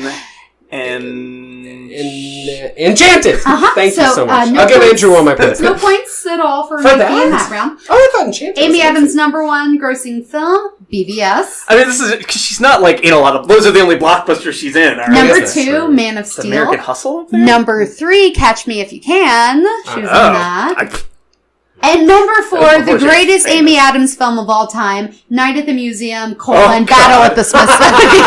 oh boy. How did we miss that Wow. one? What were we thinking? Good job, you guys. Okay, so we're going to move on to Henry Cavill. Andrew. You know what? I'm feeling bad. I'll go with Man of Steel this Okay, time. cool. I'm gonna be really creative and say Batman versus Superman. Very nice, very nice. I am officially out of Henry Cavill movies, so I'm just going to say The Tudors. The show starring Wasn't he on Reese that? He was- somebody. Or he was on some historical show. I think. Oh, you know That's what? where I it came think he from. might be in that show. Yeah. He's not King Henry, though. I know. I couldn't name for you another Henry Cavill project. You know... Oh, yes, I can. The Man from U.N.C.L.E. Yep, Oh, I saw that. really? Not great thing. Also starring Alicia Vikander. Mhm. Good effort. Did you have one more? Yes, it's a hopeful one, but I am hoping that he is in a gay porn called Henry Takes It All. You know, I thought you were on the right track, but you just didn't Damn get it! there. I thought maybe. So Henry Cavill's number 1, no surprise, BVS. Number 2, Man of Steel. Number 3, Immortals, which I didn't watch. And number 4, The Count of Monte Cristo. So the drop off between 2 and 3 there must be immense. Yeah. Right? The Yeah. Immortals. I've never even heard of that. Sounds something I would like. Right? Is it good? I don't fucking Probably know. not. Okay, just a couple more. Okay. Jesse Eisenberg. Andrew? Batman. Well, no, I'm going to go Social Network. Okay. That's why I would. Well, I'm sorry. Man of Steel, I guess. He's not in that one. Batman versus Superman. Oh, good guess. Andrew, your guess? Let's go with. Oh, wait. Jesse I Eisenberg. know. He's not Michael Cera. He's a different I know. person. I was actually- Yeah. there was been Michael I Cera cycled movies through in my several head. where I was like, no. Scott Pilgrim. I thought at first I was like, super bad. I was like, no, girl, he's fucking in this shit. I can't think of anything. Roger Dodger. Isn't he the kid in Roger Dodger? Sure. Mickey? I'm gonna guess Damn Yankees remake. So I don't know about you guys, but I was shocked about these. Number 1, BVS. Number 2, The Village. Oh. What? Number I didn't know he was 3, in that. Rio, the parrot movie. Number 4, Rio Rio 2. Yeah. Oh my Yeah. god. So Fair that's enough. He in the fucking village. right. All I remember is that guy with the big nose. You know. Adrian Brody. Adrian Brody. Yeah. Okay. Jared Leto. Jared Leto. Let's go with Dallas Buyers Club. Okay. Fabulous. Think that- Oh, go ahead. Oh no, you go ahead. Requiem for a Dream. Okay. That's my guess. Then Suicide Squad. Okay.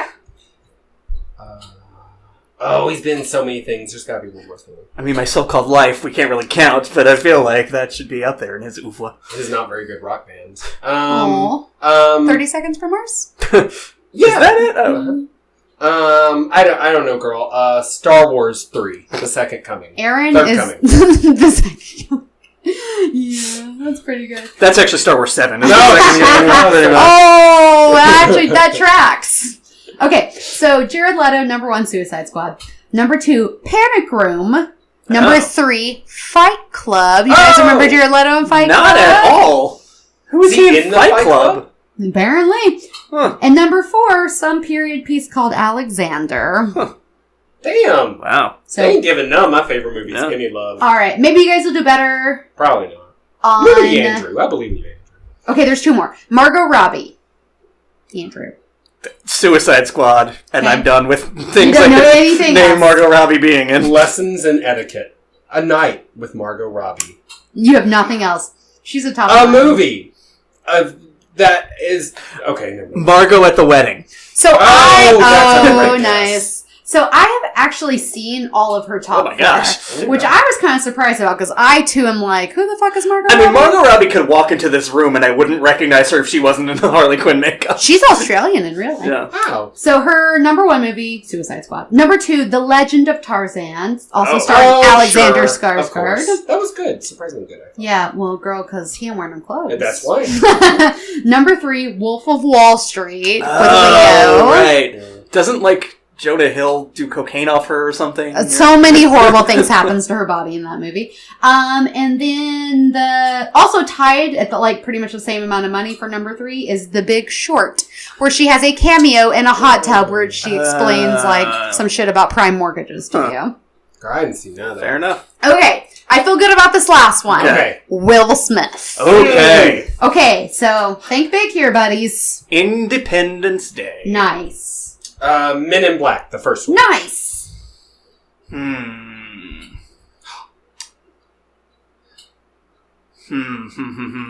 Ooh, there's so many. There is. This is the opposite. I'm Yeah. a star that movie. Oh, God. Boy, there Don't is- say The Fresh Prince of Bel-Air. I know. Don't I say know. Unless that's a movie in The problem is 2019. I'm now thinking of, like, all of his, like, Oscar bait movies of the past few years, and I have to get back to, Concussion. like, box office, gold Will Smith. Men in Black 2. Okay. It's kind of cheap. Wild Wild West. Oh, that's a good one. I don't Okay. know if that actually was Well, you guys popular. crushed it with your first guesses. Number 1, Independence Day. Mhm. Number 2, Men in Black. Number 3, Suicide Squad. Oh, okay. I forgot. And number 4, I Am Legend. Oh, that's Really? the other one. Which I was kind of surprised about too. I would have thought, yeah. I definitely Let's didn't see. see that, but it looked good. It looked interesting. Have y'all ever seen that movie with Charlton Heston, Omega Man? No, the original I Am Legend. Yes, I haven't seen the new one, but I love that one.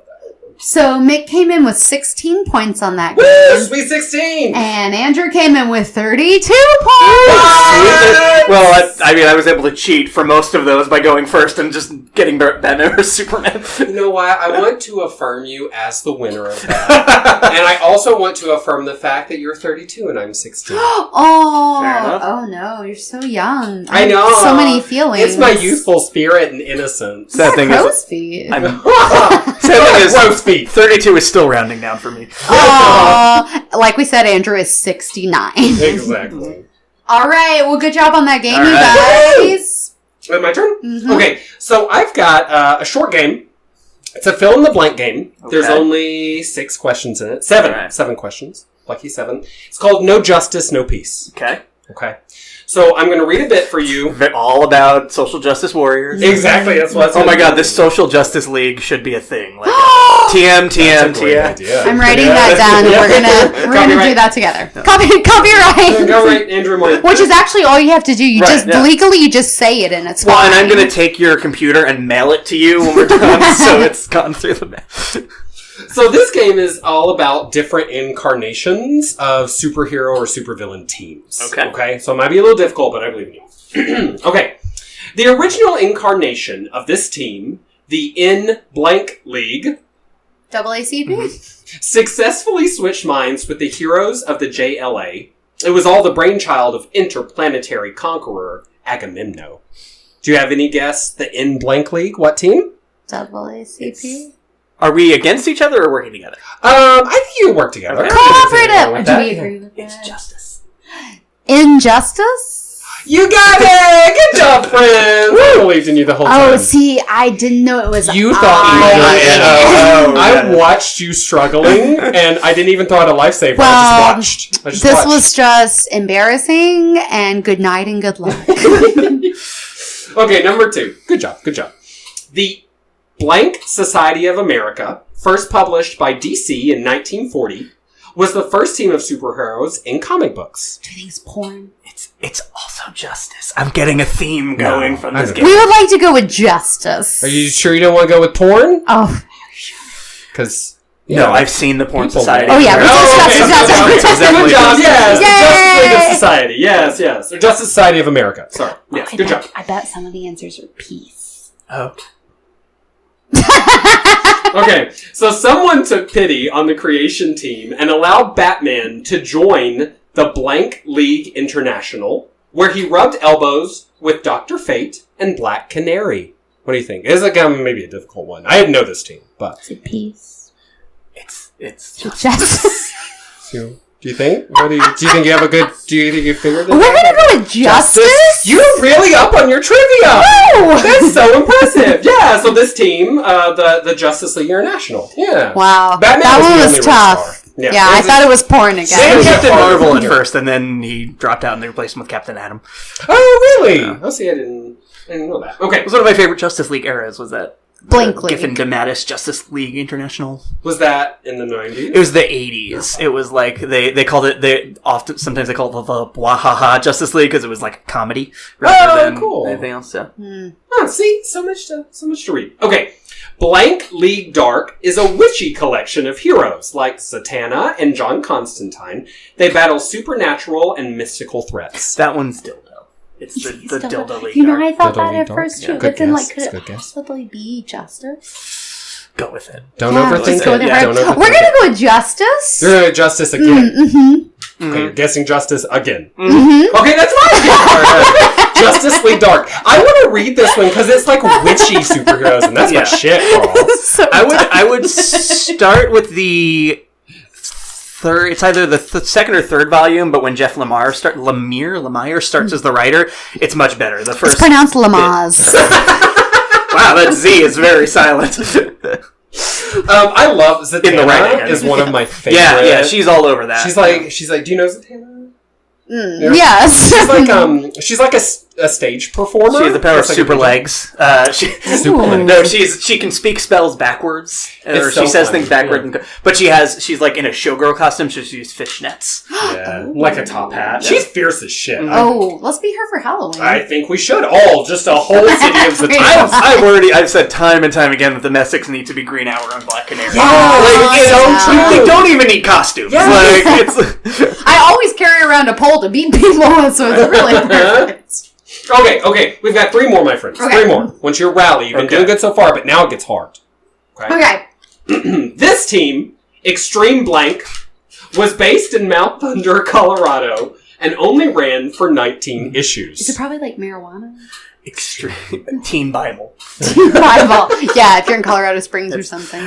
No, it's Justice again. Oh, you think so? Oh, we're gonna go with Justice. Final answer, Yes. Justice? Okay, you got that one right. Good job, good job. Not my favorite era of the Justice League. That's horrible. It was Yeah, it was horrible. 90s It was like Lobo as a Justice League, basically. Oh, he wasn't okay. in it, but it was like, let's Yeah. get everything be crazy. Did they spell it like extreme? No, but the X was like big on the cover. Nice. Also, because then you might think it's an X-Men book, and they were like, yeah, anything that we can do to No, No, right, give right, some I think of we're an that X-Men book, book, yeah. Okay, two more. The United Nations sanctioned the actions of blank League Task Force between 1993 and 1996. Do you think it's Nazis? Nazi No, League that would be Task between Force. 2016 and 2017. Oh, tears. No fucking tears. shit. You You want to go Justice? Justice. Oh, we're gonna go Justice again. You guys are not very creative, but you are right. You are right. It is Justice League Task Force. gonna say, chance of peace on this one. Chance Yeah. of Oh, peace. you might fucking turn Yeah. it up. This is the last one. Or dildo. Yeah, Okay. dildo's always a possibility. Wouldn't it be great if I could just pull a dildo on my pocket right now? Wouldn't that be a story you could tell forever? Bro, I've seen it. Girl. Okay, last one. The Telly blank are four color-blocked heroes with antenna living in an alien world that's either Puppies? paradise or hell. This is the real guess on this one, yeah. And there's a living, childlike son who may either be their best friend or their greatest enemy. Is It's Tubby's like French for justice? I don't think so, but I feel like we should just stick with Go what with we know Justice? and go with Justice. Yeah. We're gonna go with Justice. Justice. You're gonna tell a justice. Exactly. Okay. What you don't know is that I wrote a comic book called Telejustice, and this is what it's about. Yay! And it is coming out 2018. Woo! No, it was Tubbies. It was definitely I was talking, I Teletubbies. was like, how could you not tell How me? did you secretly do this thing? How can you get that past copyright? I know, right? You guys did a really good job with that game. Please don't be offended when I tell you I thought you were going to get them all wrong. Even you, Andrew. Even you, Andrew. So I'm really proud of you. I mean, the last one is the one that threw me for a loop. You know, it often didn't come does. from the comic books. That's I tried to throw you with that. Yeah. Good job, friends. Nice. All right. Would you Andrew? like my offering? Indeed. Okay, so I wrote a little game. This is, I don't have a good title for it, but was this a real DC Comics character? Sorry, all of these are real DC Comics characters, and they are some of the ones with the most ridiculous names I could find, or unusual ones, and they are, I'm asking, have they ever been a member of the Justice League? Now, this is going to be super nitpicky, but because I know that if Jamie is listening, our friend Jamie, he will be nitpicky on it, but these were all, I'm saying, the mainline continuity comic book version of the Justice League. So not an Elseworlds, not, an imaginary story Justice League, or, I don't know, or, not counting in the cartoons. But were they ever a member, of the Justice League? So eat it, Jamie. Yeah. Like it. Okay. There are 12, and there's, I think, an uneven number of yeses and nos, so you can't, Ooh. game it like that. Can't So, game the system. Okay. He thinks we can count. Girl. That's on you. can one of you keep score while Oh, I will. Yeah, so, Hawkman. Oh, is it cooperative or what? Or were you each answering? Let's do cooperative. Okay. Yeah. Girl? I don't know. There was a hot girl? There's definitely a Oh, we're gonna go with yes. we're going to yes for that one. I think. I would hope. You are correct. Okay. Yay! All right. 2, Harley Quinn. Oh, no, she's not in the Justice League. I don't know, though, because maybe... Wait, but in the Justice League? Yeah, you're right. I don't think so. We're gonna go with... No, she don't like No. space. No. That's right. She was never in the Justice League. Suicide Squad, quite a bit. Yeah. Not Justice Got League. it. Okay. And the Gotham Girls, they like to call them, or Gotham City Sirens. Oh, yeah. Where was Which like is- Batman's been That's there? when she hangs out with Poison Ivy and Catwoman. Oh, I love them And that's a bitches. great company, Oh, I yeah. want to be in that game. And does Barbara Gordon hang out with No, us that sometimes? tends to... that's No, not- yeah, that's okay. Birds of Prey. Oh. They're Wait, is sort of that Jim Gordon's wife? daughter. Oh. She's Batgirl slash Oracle. Oh, fucking bad girl. John Constantine. Constantine. Wait, we're just doing Justice League, not any of the other iterations of No, Justice any iteration. teams. It can. Oh, Yeah, okay. so I'm just thinking- Extreme Justice, Oh, okay. Telejustice, Oh, okay. whatever. Telejustice! Well, we're gonna go with yes. Yes, he was a member of Justice League Dark. Yes, which I really am so excited to read. Lex Luthor. Lex Luthor. Though, there is that world, the Injustice game, where the superheroes are all evil and Lex Luthor is the hero of everything. Do you remember that game? You play that? Oh, the Evil video Superman? game? Uh-huh. I thought that was just for fun. That's also a story. We can disagree, but I think yes. Okay, we go with yes. Well, you have the answer right, but for the wrong reason. Oh, So, okay, well, that's yeah, good. the alternate. So I'm not counting the alternate world kind of Justice League, but Lex Luthor in the New 52 did join the Justice League as Lex Luthor for a time. Yeah, Damn, I didn't see that. really fucked with Superman's head. Yeah, I bet so. Was he like, let bygones be bygones? Sorry, I tried to kill you. He was not. The Joker. I feel like probably no. I think if Harley's a no, then maybe Joker is a no. We're gonna go with no. That is correct. Just Yeah. points for us. If you're a wealthy businessman, you can buy your way into any position of power, as we've seen. But if you're a psychopath, it's a little less hard. Well, Yeah. though I guess in our world you Well, it's still happening. Yeah. Number 7, Vixen. I think that's a yes, because that name sounds familiar. She sounds awesome. We're gonna go with yes. Yes, she is currently a member of one of the Justice League teams. Hello. Vixen, is she turned to a wolf type? Or like a... She has an animal, the Tantu totem, where she can get in touch with animals and take on their powers and abilities. Oh, shit. Is that what... I think There was an animated series fitting in with the Flash, Green Arrow verse. I didn't even know I knew her. Vibe. No, that's what's his dick. But he wasn't in Justice League. I don't think so. Not a dildo, a superhero character. Oh, this changes Vibe. things. Oh, we've been doing dildos the entire time. Oh. The Vixen is my favorite. Yeah. We're going to say no, because we know him from The Flash. We don't think so.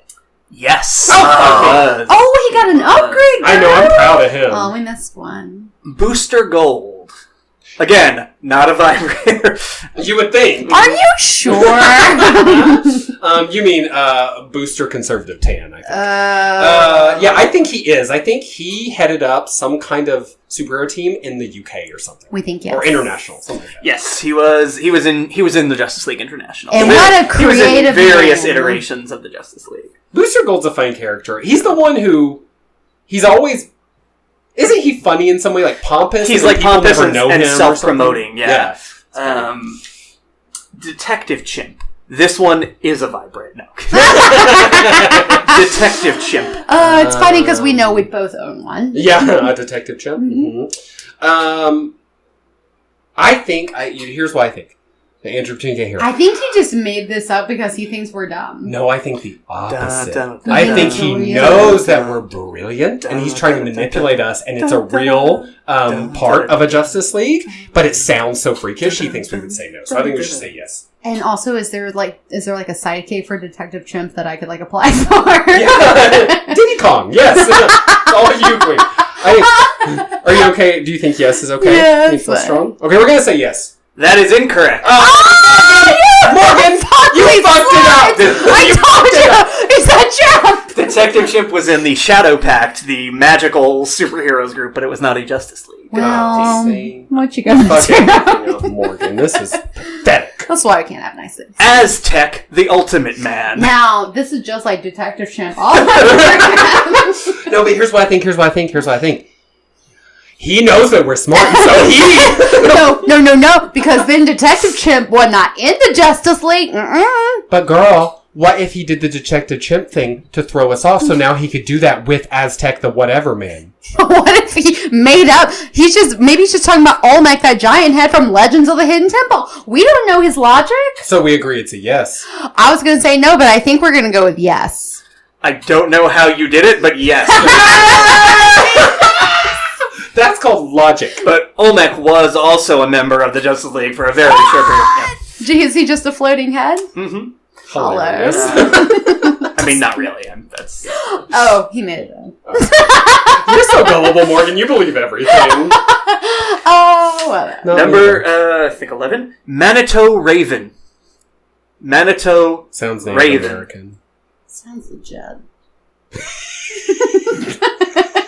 Yeah, Yeah. We're gonna go with yeah. Yeah. Fuck Yes.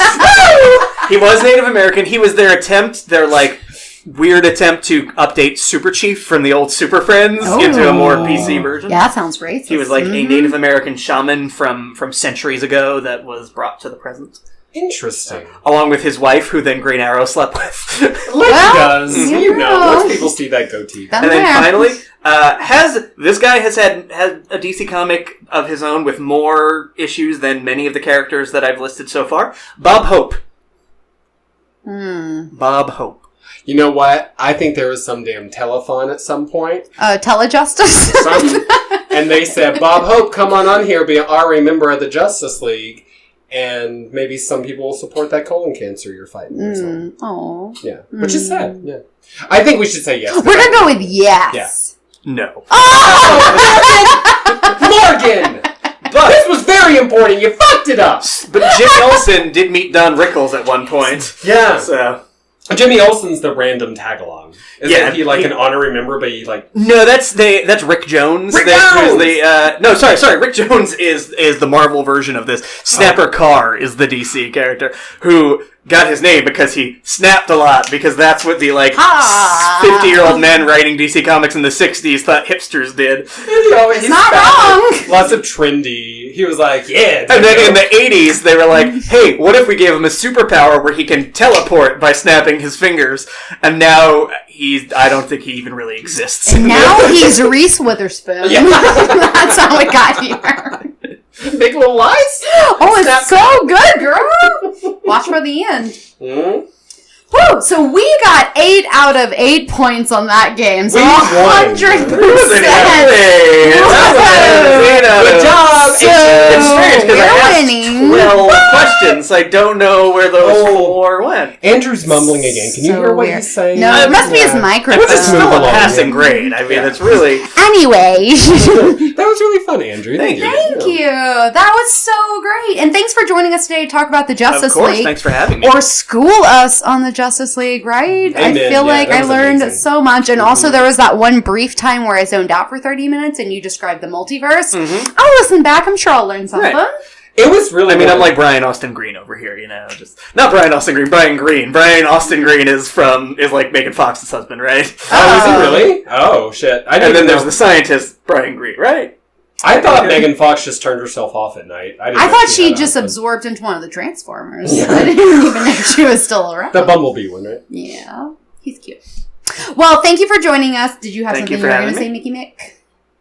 Nope. Let's hit some plugs. You guys can email us at beautyandthebee@gmail.com for your questions and queries. Follow us on Facebook, Twitter, and Instagram at B&Bcast. You can reach me personally at Morgandolph on Instagram, and you can reach Mickey on his personal blogs. You want to plug them? Oh, fuck. Sure. What is the name of my... I got it. Don't worry. So I've got a personal writer's blog that, if you're interested, we can link in the show notes. It's called Bit of Bella. And, it's named that because that used to be my drag name. And I was like, well, I already have followers, so I'm just going to turn this into something else. It's a little bit of a mishmash of a thing, but I post on it every week. And then I also have a very professional blog.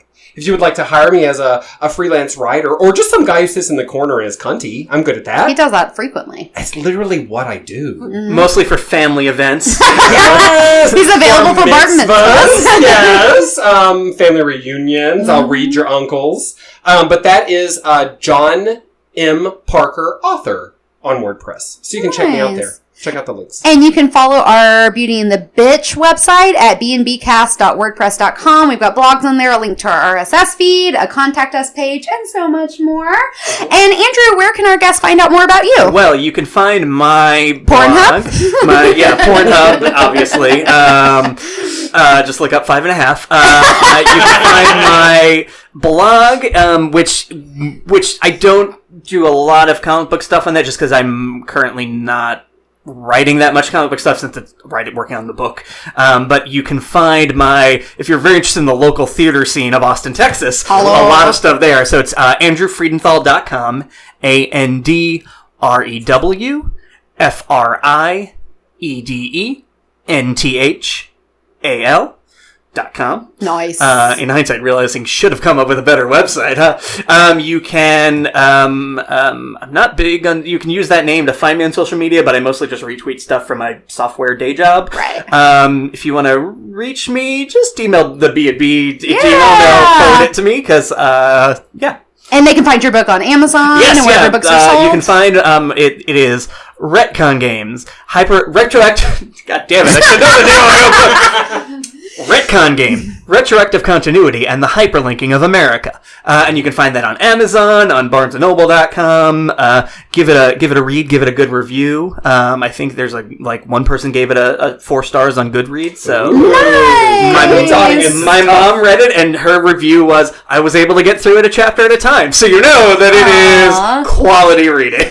That's so sweet. Well, be sure to check that out, you guys. Thank you for joining us, and we will be back soon with some more shit. Mick, did you have a pop culture plug you wanted to hit for this week? Oh, thank you for remembering. I completely forgot that shit. I do, just very quickly. Andrew mentioned a few times Grant Morrison when we were talking about writing for Justice League and being sort of like an uber brain behind the scenes. Well, Grant Morrison also wrote my ultimate favorite comic of all time. It's called The Invisibles. And it follows, so you know it, you read it? Yeah. I want to geek out about that. So it follows the struggle of a rebellious group of people. Let's see, King Mob and Lord Fanny and Ragged Robin, Boy, and Jack Frost. And they are fighting these archons of the Outer Church, who are these evil cosmic aliens who've actually enslaved Earth already, and no one knows it. And they're this rebellious, anarchist, fucked up punk group who fights against them with all of this various magic. So as an example, Lord Fanny is a transgender Brazilian shaman who's essentially RuPaul, but Brazilian, and with magic powers. And if that doesn't turn you on, then I don't know why the fuck you're listening to this podcast. Though Morgan is giving you the same look she gave me when I described the multiverse. I'm sorry I zoned out briefly, but I am listening. Morgan! That is homophobic. If I can follow up on that, Grant Morrison, I think, also wrote for my personal favorite run of Justice League comics. Oh, nice. When I think that it was at its best. So you can just look. It was called JLA at the time, and just if you Google JLA Grant Morrison, you can find all of those. He's that amazing. run. Yeah, he's an actual chaos wizard, like a real wizard. There's this thing in The Invisibles where I'm sure you've heard this before. It's a little raunchy, but it really happened. He because he always wrote, in the comics, he'd wrote a little bit, and he was telling people that it looked like Invisibles was going to have to fold because the numbers weren't up and whatever, financial shit. And so he asked everyone to focus on this certain symbol that he made, which represents the comic doing well. And he wanted everyone to masturbate. Or, I think or have sex. Or it was have an orgasm. Yes, and when you orgasm, think of that symbol and you'll put energy towards it. And maybe it works, maybe it didn't, but he sure enough finished that damn run. And now that's the only way I can come. You think of that symbol? So he's an actual wizard, and you should check out his work. God, I hope my mom doesn't listen to this. Oh, gosh, yeah, don't. Yeah. Yes. So I wanted to give a pop culture plug this week to Girls on HBO because I just wrapped up watching the series finale. The season ended this year. I had originally seen season 1 of Girls like 6 years ago and then never continued on because mostly I didn't have access to HBO. And I just finished it and oh my god, I have so much love for Girls. I love Lena Dunham. Everyone on that show is the fucking worst, but that's why they're all the fucking best. Especially Shoshana, who is my spirit animal. So when you took that break, would you say it was Girls Interrupted? Oh, it so was. It totally 90s. was. 90s podcast. So I recommend Girls if you guys didn't give that a go. Mick tried it once. It didn't work for him, but... Grant Morrison wrote several episodes, so ties... No, that's... Oh, shit. I was literally so gullible. Well, I was just meaning sexually when I said you tried Girls, but you really did watch Girls and you did like it? I watched the first season. No, I hated it. Aww, because I don't. Again, are we talking about the series or both? Yes. I gave it my best shot. That's all you can do. Persevered, but there came a point where I had a crucible moment where I said, I can't pretend to like this anymore. Girl, Still talking about both things, by the way. Oh, god damn it. And I just, really what it was is I just hated all the characters. I hate them all. And I don't like her either. But that's it. Just me being a bitch. I mean, we can go into that some other time. But yeah, I think she's a privileged, kind of rude, arrogant person. That's fair. You're entitled to your opinion. Yeah, you know, but I'm glad you love her, and I'm not trying to attack. Next week's guest, Lena Dunham. Oh my God. Lena! Every guest we have that's fake is British, by the way. Oh, I talk like this, what? Kind of British. Do you have anything in pop culture that's making you happy? What are you and Kaylee binge watching? Something like that? Yeah, I will give a plug for the TV show Community. Which Yes! has been, which for me has been a rewatch, and for Kaylee's Kaylee's my wife, watching the first time. It's a goodie. It is very good. It definitely holds up. There's a lot more. I remember it being very cynical, but there's a lot more heart to it than I remember as well. That, it does both very well. That it manages to be cynical and full of heart at the same time. It's really good. Donald Glover with a bunch of Emmys just recently on Sunday for Atlanta. So his career is going quite well. Mm-hmm. So catch him on Community. Check out Girls. Check out, what was it? Invisible? Check out The Invisible. Check out 99% Invisible podcast. Yeah. NPR. Until next time, BBs. Bye. Bye. I'm so sorry Morgan fucked up. Shalom. This is bullshit.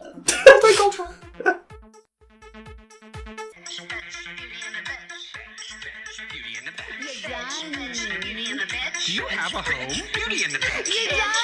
You look bitch. Beauty in the Bitch. Beauty in the Bitch. Bitch. Bye.